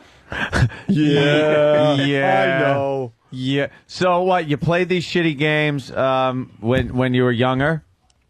Yeah. And decided you were gonna just put them up there and talk about how crappy they were. Yeah, like the first one I did, it was just some little joke, and just some stupid thing I did, and I thought it was just funny. Like the whole joke was like, who would care about all these old games? And little did I know it gained this huge following, and everybody was like, this is hilarious, you got to do more. And so I started doing more and more and more, and then I started finding all these games I never even heard of, and then learning about them as I'm reviewing them, and it's been fun. What was the first game you reviewed? The first one was Castlevania 2, Simon's Quest. It was actually a classic game. It's in the Castlevania franchise, but there was just lots of flaws in it, lots of things that were just really weird. So it was a good one to start with. My favorite was probably Top Gun. Was really a good one. You ripped the shit out of that one. Yeah. My favorite thing about the Top Gun one, I was watching some of these last night, and I was taking a look at the Power Glove one that you reviewed. Yeah. And the best part about the Power Glove one is that he's playing time. The thing was impossible to use. but he's playing Top Gun. What was the Power Glove for It him? was this awful... to be perfectly honest, it really reminds me of what the Wii is now. It was basically this just, infrared sensor that you'd wear on your hand and try to control the game with this shitty glove. And he actually landed the plane in Top Gun with the Power Glove. After he couldn't land it with the controller ever. It was just impossible to land that fucking plane on the carrier. And also, Back to the Future was another great one. The dumbest friggin' additions in that game that had nothing to do with the movie.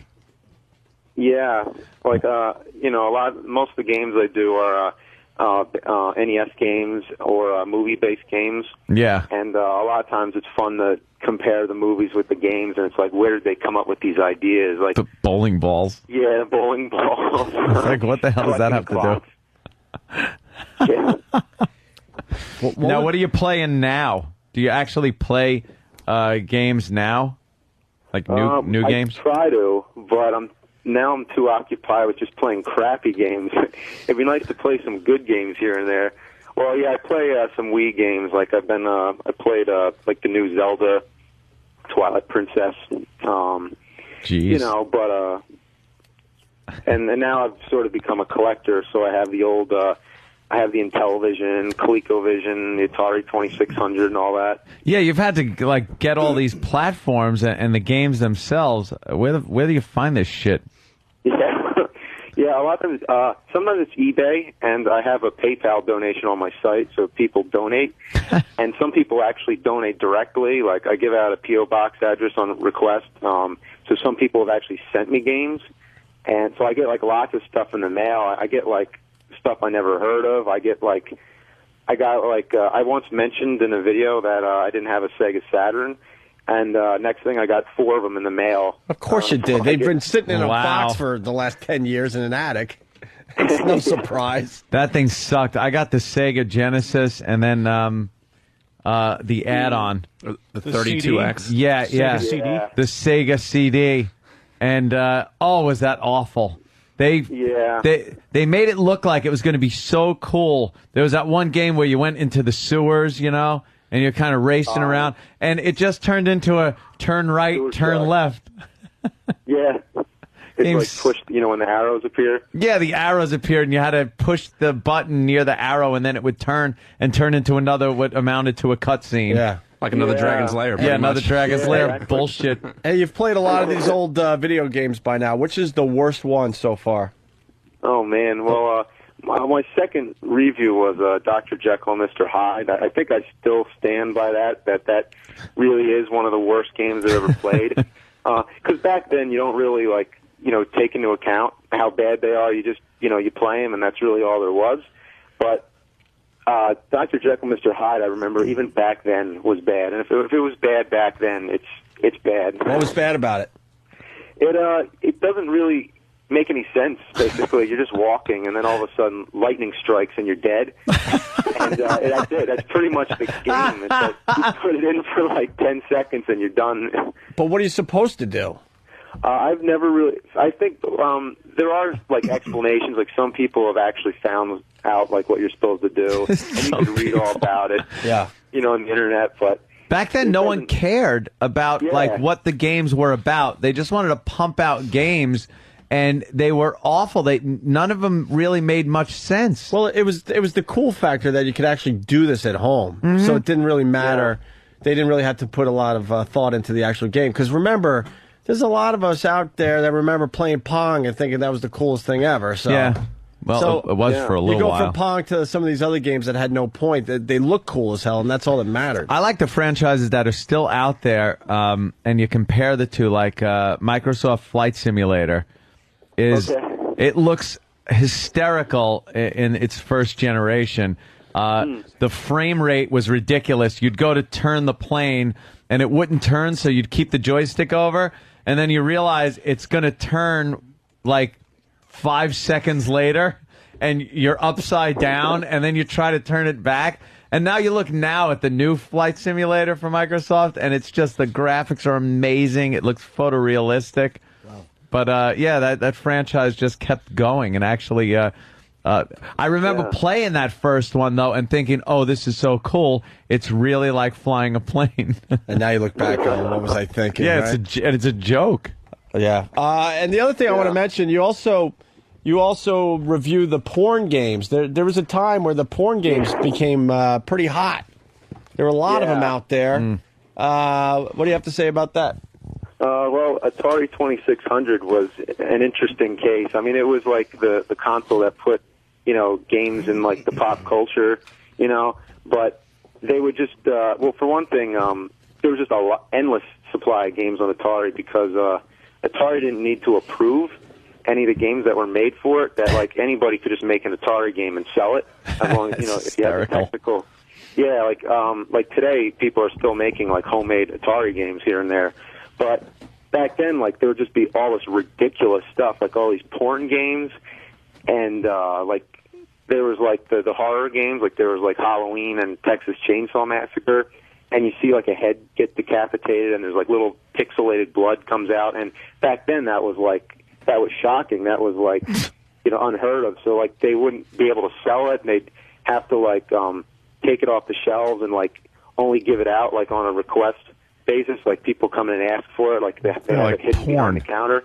Yeah, I saw that Halloween review that you did, and the game was so homemade that they didn't even have art like for a sticker to put on the console, to put on the cartridge itself. So it was just like a peel-off sticker, and someone wrote with like marker Halloween. Like they ran out of labels, so they actually wrote on it with a marker.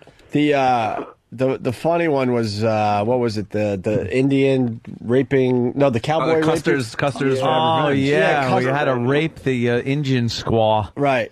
And there was sperm flying from the sky against a cactus. Against a cactus, right? That one was hilarious. Yeah, the Jizz Eater one, I can't remember the name of it. Oh yeah, where you like beat him and eat him. Beat him and eat him, right? Yeah, it was like jizz was shooting out. Yeah. And then there was the other version. Yeah, there was the other one where the whore was squirting titty milk off of the building. Oh, that's right. You had to avoid the titty milk. It was the same game with the gender reversed. Right. Yeah. And they were the most deceiving boxes ever. Because on the outside of the box, it looked so cool that you wanted to play it.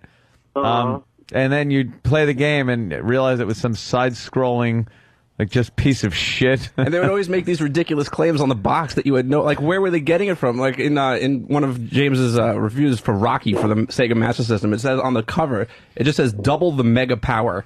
Yeah. And you're like, of what? Double the mega power. What? Of Rocky? What does that mean? Yeah, I don't know. I never found out the answer to that one. Oh, man. James, are you ever going to review one of my favorite consoles of all time, the TurboGrafx 16? What? Oh, absolutely, yeah. Ooh. What is that? I don't know which game, though, but... they were all pretty terrible, so I think anyone you pick... Well, yeah, it was one of the first 16-bit consoles, so I remember when it came out, I wanted to be cooler than all my friends, and I screamed, I was like, Dad, I gotta have a TurboGrafx 16. The ads were all, in every magazine, they all look so cool, and I finally got it for, I think, my birthday that year, and it was the shittiest console ever. So disappointing when you would get a shitty cool game. About it, though, was that they had, like, the games were, like, on these little, like, memory card sort of things, so they were, like, they weren't, like, cartridges, and they weren't CDs, they were just these little cards, and you could just, you can store a lot of them because they're so small. Yeah, it's kind of like a giant memory stick sort of thing. Yeah. Oh, okay. Yeah, I had the Atari, was it the 800 computer, and I played Star Raiders. That one was a cool game back in like the early 80s. Oof. Yeah. Play Star Raiders. It was. It looked really cool, and they didn't have to do much, just make a star field, so that didn't take much as far as graphics go, and it was kind of a first-person thing, which was pretty cool. Aside from looking at side-scrolling, like, fucking pixels. Oh, side-scrolling sucked. I was at Atari. Yeah, I never had any of the Atari computers. They have the Atari Jaguar, which was like one of their last efforts. Yeah, the Jaguar. I was old school Atari, and you had to become an electrician to to play the games because the stupid joystick would break so many times. You'd replace it, and then that got expensive. So you start taking the thing apart and try to, fix it yourself. Or just stick a pen in there. If the thing broke up, you stick a pen in there, and now this is more breaking the connection. So like all of a sudden you can't go right anymore. So then you're a kid. You're like, maybe I could like beat the game by not going right. I don't know. I'll try to figure this out. I remember my uncle had ColecoVision, and that was like one of the first video game consoles I was exposed to. I remember the joystick. It looked like a cell phone. Like it had all these buttons. There was a pound sign on it, and I never played a game where I had to use the fucking pound sign. And I to this day I still have no idea what you use those buttons for. Hey, sometimes it was hard just to get the game to start on like the ColecoVision because you're supposed to hit some number combination or something. I don't know. All right. What the hell was that? Hey, Chad from Jersey writes, ask him about the Bible games he reviewed. Are there Bible games out there? Yeah, actually, it was kind of the same deal with, you know how like, third-party software, companies would start making games for a system, but like, for Atari, like they did all the porn games, but Nintendo had more of a would put their foot down on that sort of thing. But there was still a company called Color Dreams. I think they changed it to Wisdom Tree, and they were making all these like Christian games, but they were like illegal because they were being made for the Nintendo when they weren't supposed to be. So they made all these Bible games, and there was like there's Bible Adventures, which has like 3 games in it, and there's one is it's like Noah, and you're just like carrying the animals to the ark, and then there's one where you're like trying to carry baby Moses, and then the most ridiculous thing though of all was you remember Wolfenstein, like with the first person shooter game? Yeah. Well, they took the same engine for that game, and they made a Noah game out of it on the Super Nintendo. It's called Super Noah's Ark 3D. And you're basically Noah going around in an ark just shooting a bunch of goats. And it's weird because, like, wasn't Noah supposed to bring, like, 2 of each animal? Like, why? Like a whole bunch of murderous goats. That's ridiculous. That's so ridiculous. And I like the production value of your reviews have really stepped up in some of the more recent months. Have you gotten sponsored by game trailers? Yeah. I mean, the first ones, like, I was, it was just sort of one thing I do. Like, I'm a movie buff and, indie filmmaker, but that was just, like, one little thing I did as a joke. But since then, as this thing has just kept getting more and more popular, I've been putting more into them. But I also do them really quickly. Like, I pretty much, on average, put one out every 2 weeks. Wow. So I do them really quickly, but, as much as I can with the time, I definitely try to step it up as much as I can. You got a regular job? Yeah, I mean it's all kind of like all freelance stuff. So I just do a bunch of different things. I'm an editor for dvideography.com, and I have a DVD out, so you can buy the Angry Nerd DVD at screwattack.com. At what.com? Screwattack.com. Screw Attack. And yeah. Okay. And your website is on is cinemassacre.com, correct? Yeah, my personal site is cinemassacre.com. That's Cinema and Massacre put together. You can watch all the videos on GameTrailers.com, and you can see the nerd site at angryvgnerd.com, and that's where you can see an updated list of all the nerd videos up to date. Are you still the 9th most subscribed video channel on YouTube? It's at 8 now. Nice. Oh, hey, look at that! Nice. You found Working a nice your niche way for up. yourself. You certainly did. All right. Well, we've been meaning to talk to you for a while because your videos have definitely been entertaining all of us. Oh, that's awesome, yeah. So you play Call of Duty? Call of Duty? No, I actually played a little bit, but no, I haven't really gotten to go into that much yet. It rocks. You should try to review some of the newer games just for a goof. Oh yeah. And try to find something ridiculous about them. Oh, there are some bad ones out there. Or we might have to wait 20 years and then and then they'll look ridiculous. Yeah, like in the Christmas Carol video I just did, it's like I do like the 3 ghosts, Christmas Past and all that, and I go to the future and I'm an old man playing the Wii. So maybe when that actually happens, I'll really start doing it. If I'm still doing this thing, then the Wii. Very good. Yeah. All right, man. Well, thanks for calling our show today, sir. All right, thanks for having me. And continued success. Plug one of the many websites one more time. Which one you want to plug the most? Which one I want to plug? Well, I guess watch the videos on Game Trailers. Game Trailers, okay. Okay. Yeah. All right, James, thank you so much. Continued success for you. Okay, thanks a lot. All right, there he goes, James. The angry game video game nerd. He's into his video games, you know. What's wrong? Just saying. Right. Into his video games. Not the most talkative guy when he's not on the. I had a feeling that was going to happen too, because every time I had to talk to him on the phone, I would try to have a dialogue, and he would just be like, "Okay." Yeah, Danny really piggybacked that one, I gotta say. Like when he talks on his reviews, he's really, he's going at it. Very animated. Yeah, and that's what was so surprising to me, because, he's so outgoing and, creative with these videos. You figured he would just be able to spew out anything without a problem. And then you get like, so, the video game, and you reviewed that, you reviewed that one, and it was pretty slow-moving and stuff. Yeah.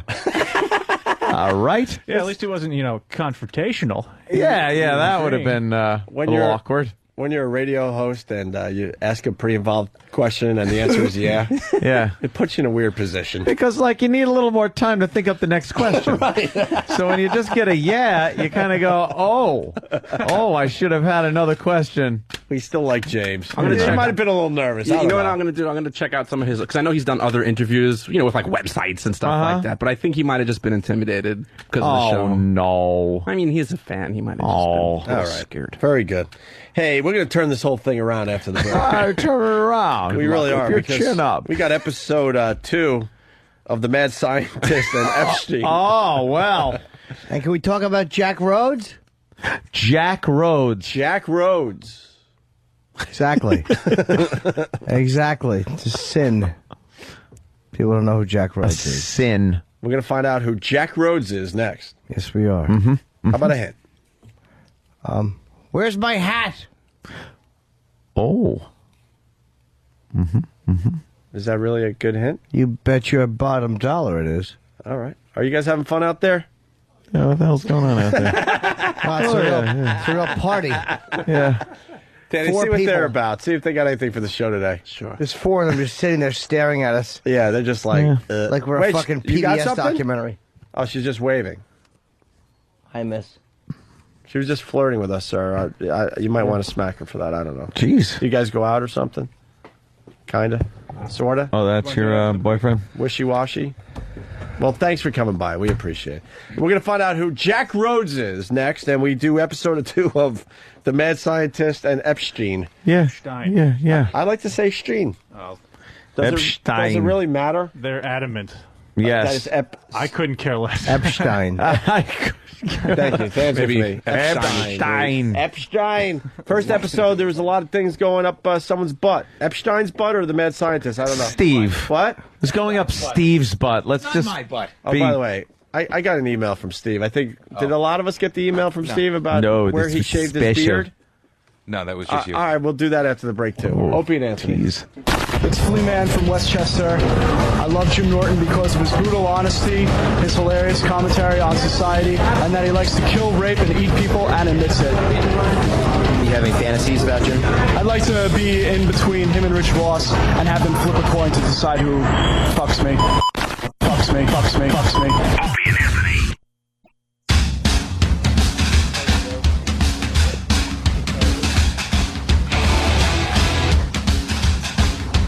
It's Opie and Anthony, Jim Norton, and Ralphie May in studio. Hello. What's up, Ralphie? Oh, man. Good morning, everybody. Good morning, everybody! Good morning, the snipers on Pal Talk.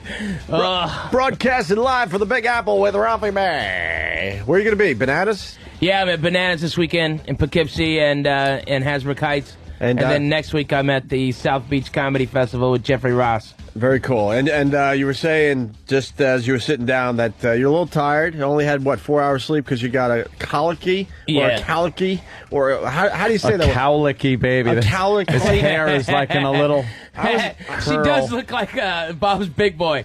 She does. She's got the curls. She's only got one puff of hair. She's got colicky because she's traveling. And so she's keeping you up giving me at night. static. What does colic do?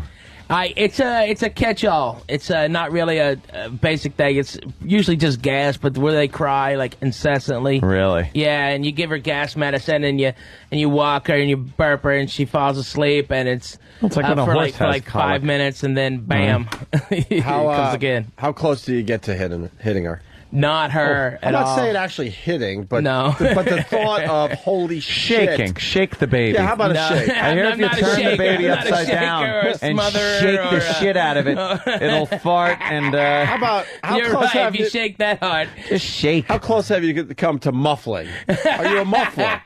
You're not a hitter. You're not I'm a shaker. Fat. Are I'm you a always muffler? close to muffling something. I mean, a titty could rub over and take the breath out of it. There's always that danger when you're fat. Yeah, she's awesome. But man, it's the last just couple days. I mean, usually she gives us like 8 hours sleep.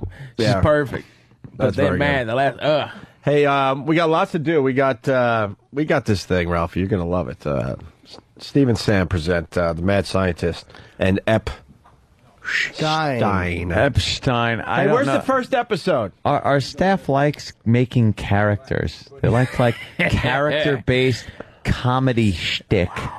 And this one, we listened to part 1, and apparently one of the characters, I'm not sure which is which, or what, likes having things pounded up their ass. You got the scientist inventing everything, and then what? His assistant is pounding? Yes. The scientist invents the thing. Yeah, they'll explain. And they only have one give you the whole prototype. they get behind the scenes of the whole thing. Sam's best to explain. No. I am the inventor. And he's Epstein. You're the inventor. Of course, he's the one shoving couldn't shit tell. up his ass. I couldn't tell who was who. The inventor. Also known as the Mad Scientist. He was the mad scientist, but he's not necessarily crazy because he's a good guy. But it's called the Mad Scientist, and it's a working title. That's Okay. just the pilot. Basically, he creates inventions that will benefit society greatly. And while he just has the one prototype, he shows his assistant, Epstein, who is a large, well-groomed guy who wears a Captain Caveman outfit that's too short for him, and sits on the floor, picking up his testicles and then dropping them again. Right, which we get more of in episode 2. Good, because in episode 1, I wasn't getting any of that. We fleshed this out more in episode 2, so we have a lot more sound design in this Sam, one. you so we learned get- from Steve, by the way, because this is like how Steve explained Ramon back in the day. Well, we put a lot of thought into these characters to make sure that they were substantial. You've got to have backstory, even if it's a little Yeah. crazy. By the way, before we play episode 1 again, I get an email from Steve. Jump in anytime, Ralph. Is he trying to book Jack Rhodes? I'm That's shocked. okay, I'm just saying. The I know. wonderment. I'm It is it's full of stunning. anticipation at hearing everything up his butt and dropping testicles. Most of us have noticed that Steve grew a massively full beard in like 3 days, right? Yes. Everyone remembers the huge beard he had. Wow. He got rid of the beard yesterday. And he writes me an email, and he goes, I wish I still had it. I got it. Hold on. You have the exact one? Scroll. Because it was just creepy how you wrote this. Let me see if I can find it. I was asking. Scroll. More scrolling and scroll. I'm about to read. Thank you very much. Oh, yes. Thank you. I said I just shaved my beard in a gas station bathroom. What a fucking creep I am. Why? There was no one on the other side of the hole? Yeah, right? I was in there for hours waiting. He was pretty. He was trying to make himself more pretty because it wasn't working the other way. I swear, I shave with a wide stance. That's the only reason. I had just got Funny done thing, nobody here shaving likes bears. my ass and ball, and so I figured why not shave my In a beard. gas station. Why in a gas Why? station? A gas station bathroom. I was going out to dinner with my father last night, and I didn't have enough time to get back home after I had just gotten a haircut and my beard trimmed. And what he didn't do was I didn't get clean shaven after he trimmed my beard, so I had all this stubble underneath, and I looked basically more dirtbaggish than I usually do, which is, semi-dirtbaggish. Anyway, so I had some time to kill before I had to go. Yeah, I know. Sorry. Wow. The best part was the swallow after semi-dirtbaggish. Yes. Like you were waiting for someone to jump in. Waiting for someone to jump in to bail you out. Like, you're not dirtbaggish at all. Yeah. No, that was like, because he was joking, but that was the mental. Yeah. He had the timing of a joke, but just none of the ensuing laughter, which is He's exactly right. Which is more than normal. Moving forward. Anyway, I had time to kill, so I went to a gas station and got these disposable razors. And believe me, the whole time I'm doing this, I'm contemplating, wow, this is fucking creepy. I'm about to go into a men's room at a fucking gas station in Jersey and shave to make myself look less creepy before I go to dinner. And so I sat there, with this lubricated razor shaving. Oh, I was going to ask you about the lubrication. I was wondering if you were going to use the jizz from the guy that was next to you. No, I wasn't shaving my tonsils. It's a good exfoliant. I like when Steve does a parody of Steve. Yes. Steve does a good Steve. We got him so fucked up, man. You're just adding to the characters that are already there. Yeah. Anyway. So yeah, I had to clean all this up, because I had to get the Fu Manchu back looking nice, because the full beard, as predicted, got really fucking itchy, and I started to see all the gray hairs. Your beard is very complicated. Yeah, it is. That's a lot of work to keep that up. It is. And I got all sorts of angles there. I was directing my my barber, and he was just like, "How do I want it?" So I was showing him my license photo, and I was like, "No, see how it's like this," and we got like this. And I'm just it's a lot more work than really needs to be done by anybody, but I do it. All right, cool. So back to the mad scientist and Epstein. Go ahead. So are we ready to play episode 1? Did you guys? We've established. I mean, okay. That's the longest established I've ever heard in my life. Just a quick question, Steve. Do you own one shirt with sleeves? One shirt. Yeah, I wore it yesterday. Mesh. Yeah, I did. I wore a shirt with sleeves yesterday. It was new. It was mesh. It was mesh. You look like shorts. Of course. You do like showing off your arms. I do. To other men. I do. Yeah. His tats. His big arms and his tats. Yeah, no, I'm not going to say. I just agree. Ralphie, he shaves his entire body. He does. And God, I'm glad I'm not hairy. If I had to do that, you know how long are that you would take. shaving something every single day? And I'm not even talking. Let's keep your face out of it, because most guys have to get a shave done every day on the face. No, but besides that, are you shaving? You have to say if there's a cock in the room. Do you shave every day? Is there a part of your body you're shaving constantly? No, every other day, probably. Your arms? It's usually arms. Legs? No. I nared my legs once. It was the worst experience that I friggin'... I wanted to see if I wanted to see if I was getting any more vascular definition in my legs from all the friggin' workouts I was doing. Is that what you told yourself? How hairy are you that you can't see muscle? And you can see muscles better through pantyhose. No, I'm Italian and Lebanese. Italian and Lebanese? Oh, God, y'all are How hairy are you? Extremely. You can't see muscle development unless you shave? Steve, come on. It's awful. Let's see how hairy your leg is. Teen Wolf. Well, now it's still growing back. All right, this is... Oh, my God. Here's Steve's hairy leg. Oh, man. You can see muscle development through that. You can a little, but I wanted to see if the veins were popping That's out. barely hairy. This guy's obsessed with his body. And, well, dude, you spend enough time being completely overweight and insecure, and you go in the other direction very quickly once you get. No, you don't. No, you don't. Look at Ralphie. Steve was giant. From Ralphie. Steve was gigantic. Steve was gigantic. I used to weigh 400 pounds. Oh, yeah. Really? Wait, how much you weigh, Ralphie? I'm under 400. Kick ass. Are you really? I'm about 392. Yeah, he was. How big were you at your 400? That's half. During the Foundry years. That was probably when I was at my heaviest. That was 400 plus, 405 probably. Wow, at that congratulations. Point, at that point, it's truck stops. What do you weigh now? 250, 245. Oh, and you guys had the same surgery, right, Ralph? I guess I had the Roux-en-Y gastric bypass. Yeah, it was. Mine was a vertical banded gastroplasty. So, like some variation Some thereof. variation of the same Yeah. surgery, yes. Are you still losing? Yeah. So Yeah. do you feel better? Because you've lost a lot of weight. Like, do you feel a lot better? I feel so much better. My knees feel better. My hips, my ankles, my feet. How much have you lost? Since I had the surgery, 250 pounds. When I did last comic, I was around 650. Come on.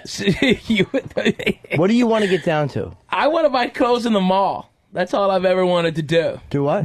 Buy clothes in the mall other than socks and shoes and a hat. That's all I've ever been able to buy in a mall. Well, how much do you want to weigh? What would you say? Would you want to get down to what? If you're like, what are you now? Like you said, you're under 4. What's that mean? 390? Yeah, 390. So would you want to get down to 200? I'd love to be down to 200. And you know what? As soon as I get this stupid plantar fasciitis thing, we're fixed on my what's foot. that? It's like the ripping of the tendon at the bottom of your foot. Ow. And then it heals up and it shrinks and it feels like it rips every morning. It feels like. As soon as I get that done, I'm taken care of. I'm back fully. I'm just swimming right now, doing a water aerobics and stuff like that. Oh, no more underwater footage, Ralphie. No. I swear to God. My God. I apologize to everybody, and you're absolutely right. should- It was horrific. It You looked like should punch SeaWorld. everybody that put that Celebrity Fit They Club used it together. as a promo for. Oh boy, I know, did for they! years. They did not do ran right it the by other you. day. They didn't do right by you, sir. No. That Look was how not fat nice. Steve was. Yeah, Steve. Look at how fast Tito put you down. Wow. Fighting Tito back in the day. I was knocked out. I just went to a UFC match and sat behind him and Jenna Jameson. Oh, that's right. They're going I've out, got right? a picture of her eating a cheeseburger. Oh. I took a picture of her. All right, let's play the first episode of The Mad Scientist and Epstein. Did this one feature Jack Rhodes? No, wait, we'll do the Jack Rhodes after this. I didn't remember that. Okay. Oh, come on. Oh, please. Why would it work? Chezzy. But sometimes Epstein! Look and see what I've concocted. This conveniently sized apparatus will transform any ordinary tap water into a combustible fuel to be used in automobiles. It will revolutionize energy consumption as we know it. Please handle it gently. It's the only one of its kind. Quite impressive. It's most compact. Perhaps it would fit in mine, Heine? No! Epstein! No! No, Epstein, no! It's pointy. It's just one of a... Oh, don't pour grease all over it! It's going in. Epstein! It's almost there. It's in mine, Heine. Right. Back to the drawing board, then. At least you had a strong ending. And so that was episode 1. Yeah. Oh, I can't wait for episode 2. I can't Mine- either. It's gonna be mine great. Heine. You're absolutely Yes. right, Opie. I do love this. Episode 2, The Phantom Humor.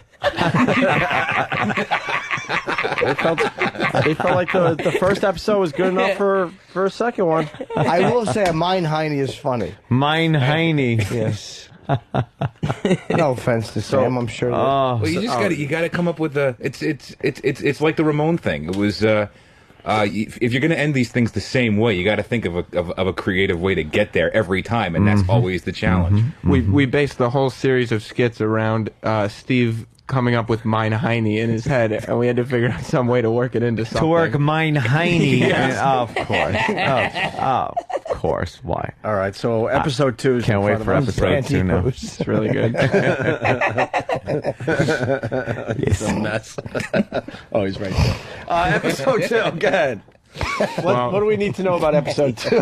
Well, the characters have been a lot more fleshed out. We learned that the inventor is in a wheelchair. Yeah, he's older. He's older than we originally thought. He's very old, and he's in a wheelchair. That's why he needs an assistant so badly. Okay, because we asked you about that. So why Epstein would you does keep serve this a guy purpose. around if he's shoving all your inventions up his ass? Because he's a sweet old man in a wheelchair. Okay, who now does we need a understand that caretaker. much. And Okay. Epstein does spend the majority of his time sitting on the floor, Indian style, picking up his rather large and gorged testicles up in the air and then dropping them. So you will hear that as well. And there's a paint can full of lard that Epstein keeps next to him At all times. Yes. And that's what you need to know? Putting stuff up a Mein Heine. Yeah. Well, yeah, I think that's enough of the setup, and the rest of it should be. And the inventor has an invention. Ridiculous. It's wonderful. Yes. All right, episode 2. Shaved his beard again. Yeah. That is creepy. All right, here we go. Episode 2. Ooh. The mad scientist and Epstein. Wait. Epstein. Epstein. Epstein.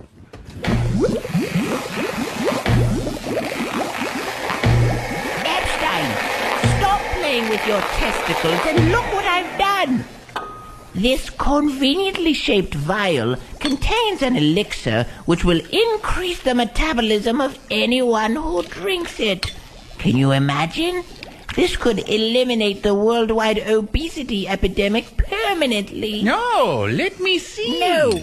Well, I suppose if you're careful, there's just the one, and... Say, this would fit perfectly. In Mein Heine?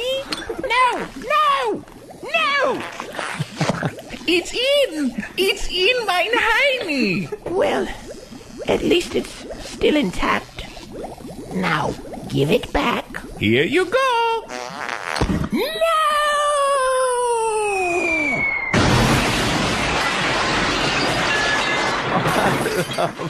My elixir! It's all over the ceiling! Epstein! Well, back to the drawing board, I suppose. All right, I gotta be honest here. You're turning me around a little bit. You're turning me around to want to walk out of the studio. No, 2 out of 3 ain't bad. He's turning me around a little bit. Much better. A little bit. Mein Heine. Got the catchphrase. And, He does have the catchphrase. And no matter what he tries to do, he's still gonna have his invention up this guy's hind. Now, inventor, if it was an elixir, it's not like a prototype machine or something. Wouldn't you just have the formula and you can... But the problem is, see, they got to ask for everything. Made one vial full of the elixir. Yeah, but he's got the formula. No, he throws things together. You know, like he doesn't write everything down. Then what was he going to do with it anyway? Yeah, even if he had it, he couldn't have fucking made more of it. No, once you have it, then he has a machine that you can put it into that will examine the ingredients and the amounts of said ingredients, and then that way he could produce more. You really love Star Trek, don't you? Yeah. You're just a fucking asshole. What? That's exactly right. This is a completely reasonable explanation for why he only has one. Making this up as we go along. Let's go to Buffalo. Rick, what's How up? come he hasn't put the machine that analyzes it up at Mein Heine? Yeah. Because what, you trying to ruin the whole season? No, because he has It's like Lost. I don't know what's going on. And you have to make sure you catch it from the first episode. Let's say hi to Rick Buffalo. Go ahead. Ramon Epstein sucks.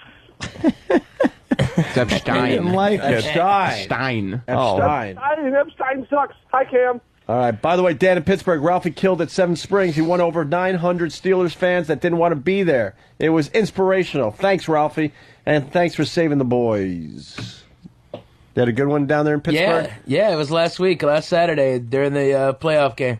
Cool. Wait, you had to like do comedy as these guys are getting ready for a playoff game? No, the playoff game started at 8. My show started at 8, and I had 900 Steelers fans instead of watching the game came to see me, and then they got the last 7 minutes of it. Oh, cool, very cool. All right, Max in Dallas. Max, what's going on, guys? Ralphie, you are a funny bastard, dude. Not today, but I'm trying, brother. Thank you. I think they should do to Steve and Sam what they did to the female French collaborators at the end of World War II. That was awful. Punch it out. Oof. I have, I guess, beat them and shave their heads. Oh, okay. Greg in West Virginia. Greg? Sounds like a bad Adam Sandler movie. I guess I missed the Adam Sandler movie where he shoves inventions in his ass. See, Sam doesn't put up with Sam's shit, man. very defensive. He's quick when you're going after him. Pat from Menaki writes, wheelchair Fred's going to sue for character infringement. There's someone. Of course, Pat will linger longer with us. All right. Anything else you want to say about that? Episode 3 coming soon. Episode 3 coming soon, boy. exactly. I can't wait. Man. Could you give us a little like Send me the preview? CD. Yeah, come on. What about, next week on? We don't get a preview? Something else will go in Epstein's Heine. The inventor will have a brand new invention, and he'll show it to Epstein. And will the inventor ever catch on that he shouldn't show Epstein the invention? It's one of those questions, like you just listen, you go, will he ever learn? Yeah. And since he's the assistant, why does he always wait till it's completely done before he shoves it up his Mein Heine? See, the vial itself, he could shove all those he wants up his Mein Heine. But you see, the inventor is not presenting the vials to Epstein. Epstein does not have the wherewithal to get up off of his he just floor. doesn't realize he could... He's just playing with his balls all day. and that distracts him. Yeah, until you come up and say, I've done something. Until the inventor comes out. Right. Yes. The inventor. I'm sorry, I said you. And Steve is cracking the whip. Any other characters in development with the guys? Yeah, actually, we have... Travis is a character who's been sort of lingering around. I believe it's a German character. A man? Is it? Is it a German character, I think Travis? Oh, here comes Travis. It's the character of making fun of Steve.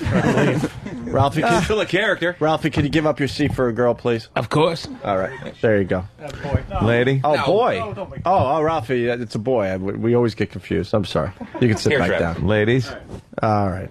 Travis? Steve likes to push anytime you maybe alter your voice in the office. Yeah. It's suddenly a new character. Yes, it is. And how did you alter your voice one day? I just said, this is Steves, because Steve would be German, and Steve says, oh, new character. No. So no matter what you do. It wasn't. It was not Stebbs. I believe he has a last name. Yeah. Oh, Steves to boners. These guys are just... full of characters. They're sleep deprived. I like that. So apparently... So now you have to write a whole bit around this? Yeah, because, I decide to just open my mouth. I have to create a whole backstory for Steves to boners, who I have a feeling will be a weird producer who likes to make his staff members do stuff they don't want to do. With their heinies. Yeah, with their heinies. Mein Heine. I suggest that every character that is developed under the Steve umbrella has to have something to do with the heine. Going up Mein Heine? Well, or No, just it doesn't have to go the up the heine has to be involved with every character developed under You don't the need to umbrella of suggest that. It's going to happen. Yeah. Obviously. There's not enough male asshole in this one. Go back and redo Wishful it. thinking. I gotta go back to the gas station bathroom to get inspiration. But I think Fan and I might work on something that I just suggested. Oh, what's that? You gotta. Oh. No, we can't. Can't. Why? No, big secret. Don't spill the beans. It's a good one. That beard is becoming very impressive. I think you turned the corner this week with the beard. You look like my cabbie. He's part of Afro Wars. That's why this thing who will not admit that he's got a little black in him is growing that massive afro. Right, Ralphie? Yeah, there's You more see than one it. black stick in that wood pile. I'm from the South. I can spot it. Yep. But he's in the middle of Afro Wars. And Thanos too, but he's doing the beard because, he's a little... He's got all his hair, but he can, grow an afro up there. Yeah, don't get any volume. So he's going with the beard. All right. Hey, thanks, guys. Any other characters, Steve? Oh, you never know. You never know. Never know. He's such a tease. You know what? And it's not fair. I've heard Travis prattle on in the Steves to Boner's voice. That is true. So to say he's being forced at gunpoint to create a character is a little bit misleading. I've heard him go on and on in this character voice enough so that you could actually create a promo out of these phrases he's using. Is this true? Sure, but Steve insists that they all have backstories and fucking biographies. Of course. How do you keep a bit going? What's some of your catchphrases? I have none. Does he have a catchphrase? No. I've heard him going on in the I just voice. say, I'm Steves to Boners. Let's hear that again. I'm Steves to Boners. And that's all you got? And that's it. No, he said more than that. He's and just that's not fessing it? up. All of a sudden he went Italian. Yeah, and that's a new it. character. Because he's not really... He doesn't want to be part of this. No, it's not that. thing with Steve. If I have a He's a good shy idea, girl. like for instance what I just suggested to Fan, then I'll work on it.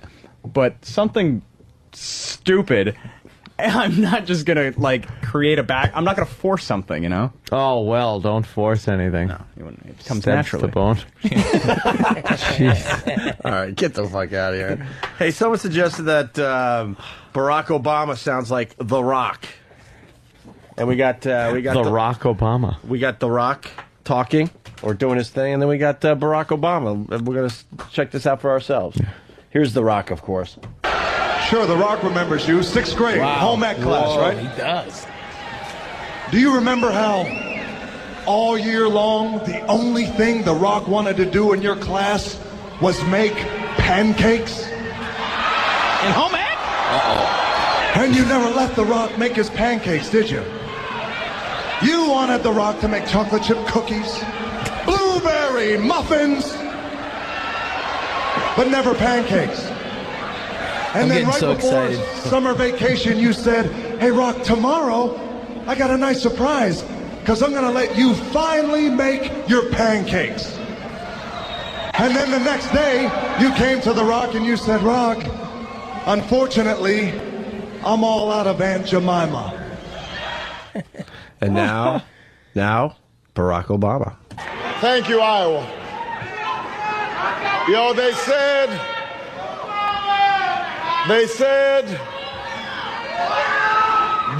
this day would never come.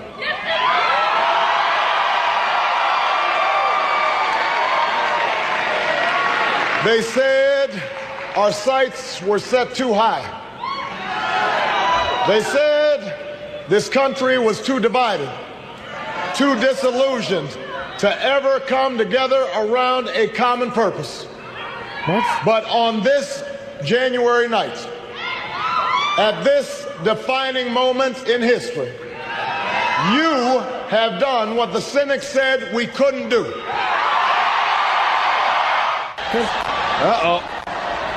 But that's okay, but The Rock says this, hey, you still like to cook? Still like to bake bread? And you know your roles, right? Wheat. Buttermilk. Well, then The Rock says this. You should know your role and shut your mouth.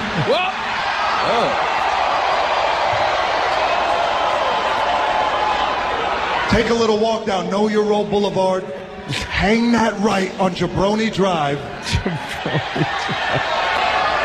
And then proceed to check your Aunt Jemima, no pancake heaven.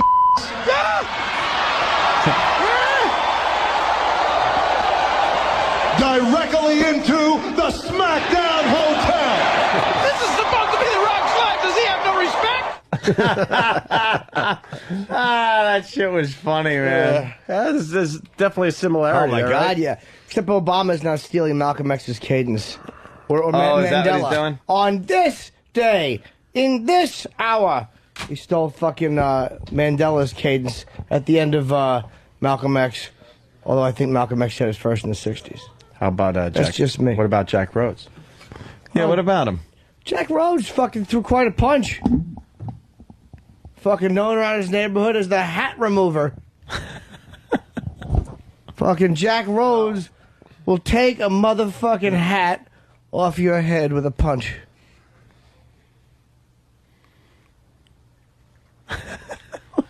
Just everybody knew the name Big Nick, right? We all knew who Big Nick was. Okay. We all knew who Big Nick was. But Jack Rhodes. Damn. We don't know. Yeah. I don't like that hat. How do I take it off? With a punch. Punch to the face. Yep. And that hat comes right off. Whose hat? I don't know. And why did he hit him? Her. Even better. Why? I don't know. Maybe he didn't like her hat. Oh, was that the... Oh, okay. Jack Rhodes will remove your old lady hat by engaging in fisticuffs while you hold a walker. That's the guy that punched the old lady in the head. He's the black gentleman who beat up the old white lady. Right. Old. And She was like pushing 100. she was over 101. 101, okay. 101 years young. And she took a punch. Oh my God, she was like fucking LaMotta.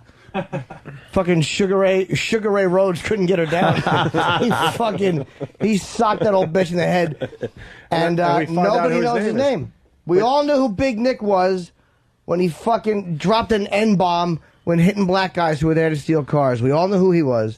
This fucking savage motherfucker beat a 101-year-old woman, and it's on page fucking 25 of the paper when they catch him. And they caught him, what, overnight or something? Or Don't know, but recently? it's him. And his name's Jack Rhodes. Jack Rhodes. There you go. He's There's a 45-year-old drug addict.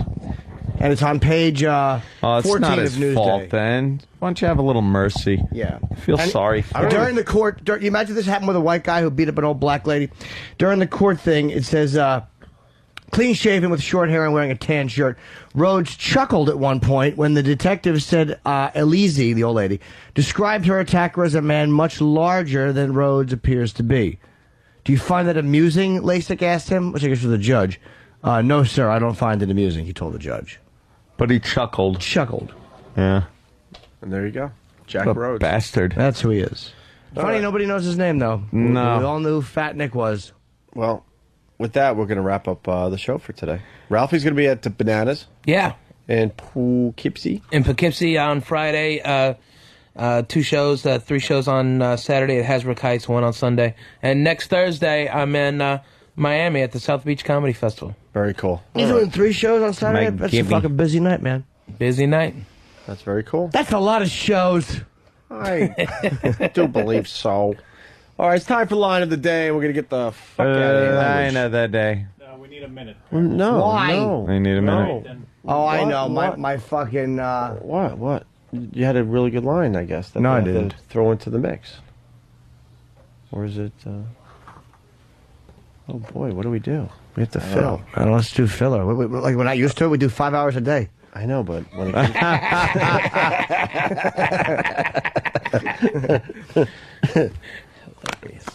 How far away are we from? How about I just do the plug real slow? Do the plug. Oh yeah, that'll be good. Line of the Day is brought to you by BowDogFantasy.net. That's BowDogFantasy.net. Next year, don't forget to go to... Anyone? BowDogFantasy.net.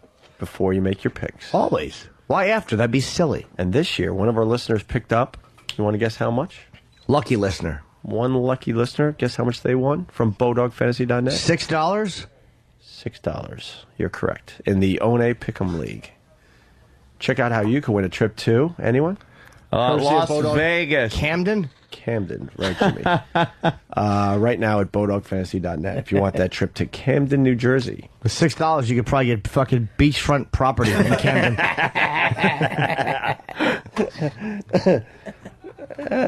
Jimmy Ty didn't do well in the primary. Yeah, a lot of people asking. Jimmy Ty didn't do well because they douched him. Yeah, Jimmy Ty in 08. He said, I want clean shirts for all Americans. That's right. And they fucking drowned him out because they knew that's the key. By the way, I want to have a hat party. Of course we're going to have a hat party. Because Jimmy came up with a slogan that's sweeping the One community. What is it again there, Jimmy? Opie and Anthony, get your hat. So we want people to get their hat. Absolutely. Get their hat. And we're going to have fucking Jack Rhodes come and remove it.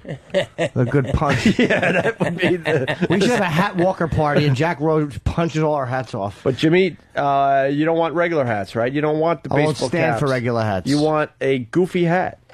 And we Any want to kind have a of hat party, and you can't even come into it unless you're wearing your hat, because that's what we do now. What do you think, Ralphie? Get your hat. I like it. I like wearing a hat. It's galvanizing. I like hats. I want pilgrim hats. What kind of hat would you wear, Jimmy? A top hat. A top hat. I'm a Like gentleman. Ozzy. Yes. Would you wear one I of would those? want a stovepipe Abe Lincoln hat. I want a Jughead hat. Oh, one of those Jughead hats. Yeah. Anthony, you'd want a hat Like with a Anna little Bisi? diamonds thing on it? You know? Oh, yeah, fucking from Oz. What kind of hat would Jimmy wear? Like an out of BC hat. A Jimmy hat. What's a Jimmy hat? It's a condom. Oh, yeah, that's true. So a condom hat. No, I'm kidding. That's the last thing I'd ever wear. Why would I? At this point. Why start now? Yeah. I had to have been exposed to everything. I think you have to wear Why one. switch to the filter? There's no reason for it. You have to wear one of those like Ebenezer Scrooge. I'm going to bed hats. Ooh, I like those. I think you would look good in one of those. How about one of those Paul Revere hats? You know, the 3-tier, you're like a pirate right there, you know? I prefer the sleepy Ebenezer hat because I get sleepy a lot. How about a raccoon cap? No, the fur with like scalp itch. How about no racial pun intended. A coonskin cap? Is that what you said? Ooh, how about like some kind of antler hat? Like you're part of the lodge. Oh, I'd like that. I'd like that. How about one of those eternal water buffalo from the Flintstone hats? Yeah. Yeah, with the big blue with the little horns. I want to be part of a lodge. Me too. What kind of lodge would you be part of? The Boy Fuckers Lodge. What was the one on the Flintstones? The Royal Order of Buffalo? Water buffaloes. Water Buffaloes, right. I hated that show. The Flintstones? I fucking Because they hate ripped off the honeymooners. But they never made me laugh. Gee, Fred. Shut up. Fuck yourself. Big piece of meat. Car tips over. They were ribs. Yuck. Stopped the car with his feet. Fucking asshole. Hated Fred Flintstone. Always did. Why? I like the Flintstones. Didn't like him at all. He was just a regular guy show. going to work and trying to make things work. I like Dennis Bugs Dinosaur Bunny. kicked him out. Yeah, Bugs Bunny. Bugs Bunny was fucking hilarious. Using dinosaurs for, like, machines. I know, you know, Rock Quarry and I am Rock Quarry. Bugs fucking. But I am Rock Quarry. Bugs Bunny needed his teeth kicked in, though. Yeah, Bugs Bunny's too just shot cocky. in the face and shit. A little too cocky, though, in general. Maybe. He always won in the end. I didn't like that. But there was shooting involved. Elmer Fudd would blast your fucking face backwards. Not How do you not anymore. love that? Not anymore. Oh, You don't yeah. see that shooting crap anymore. I know. That's bad for the children. Bunch of faggots we've turned into. Yeah, What was wrong with the Flintstones, though? You really haven't explained Never yourself. made me laugh. I just never. Wilma, pretty hot. Fuck Wilma. That stupid fucking hairdo. Betty. Betty? Yeah, I'd have gone for Betty more. Yeah. Betty over Wilma? Over William, I hated Wilma, yeah. Bam Bam and Bam Bam Bam Bam Bam. Yeah, right. but that's when it got real bad. I mean, Yeah. that's like in color Andy Griffith shows. You know, Yeah. they stink. Yeah, because the black and white ones were just so terrific. I know. I like them a lot better. There was a million examples out there. You went with that one? But that's all. I thought you were going to go with Oliver joining the Brady Bunch or Yeah, that was something. pretty Yeah, bad. that's a bad one too. I love that one. That's when the Andy Really? Griffith show went to color. Oh my God. That's me. Robert Reed I love promised. that show. I'm from the South, man. We had all 4 right. stations. It's all good, bro. It's all good. All right, there you go. That's what we do. See how we just kind of improv for everybody? We didn't know we were going to do Now that. they got line of the day ready. Sure, I Big guess blast so. to make a wee wee. The first, what? Oh, we're ready, right? Yes. First runner-up line of the day. The new Hillary. Come tonight Yeah. with a very, very full heart. And And a big calves. ass. Oh God! I want What was the line? Calves. Yes. Did Ralphie just jump on the line of the day thing? I think I he just did. I I'm think sorry. he was reacting like it was just being played though. The audio. I don't think he realized. That's the Yeah. obvious joke. So what was the line? Big ass? Calves. Calves. Calves, yeah. I come to you. Big. No, we don't need to play it again. Of course not. It's time for the next runner-up line. Oh, of the no. day. I'll shut up. And I look basically more dirtbaggish than I usually do, which is, you know, semi-dirtbaggish. Anyway, so I had some time to kill before I had to go. Yeah, I know. Sorry. Wow. The best part was the swallow after semi-dirtbaggish. That was fucking horrendous. You could actually feel his finger actually pointing up on forward. Yeah. Fucking. All right, here's another. Another runner-up line of the day. That's pretty good, man. Very good. Green legs and ham. Oh, God. That was good, too. Mm-hmm. Of course, they're all good. They were the highlights of the show. The final runner-up. No, final line. This is line. This of is the day. line of the day. Oh, wow. We're zipping through. BodogFantasy.net. Thank you. Here comes line of the day. Line of the day.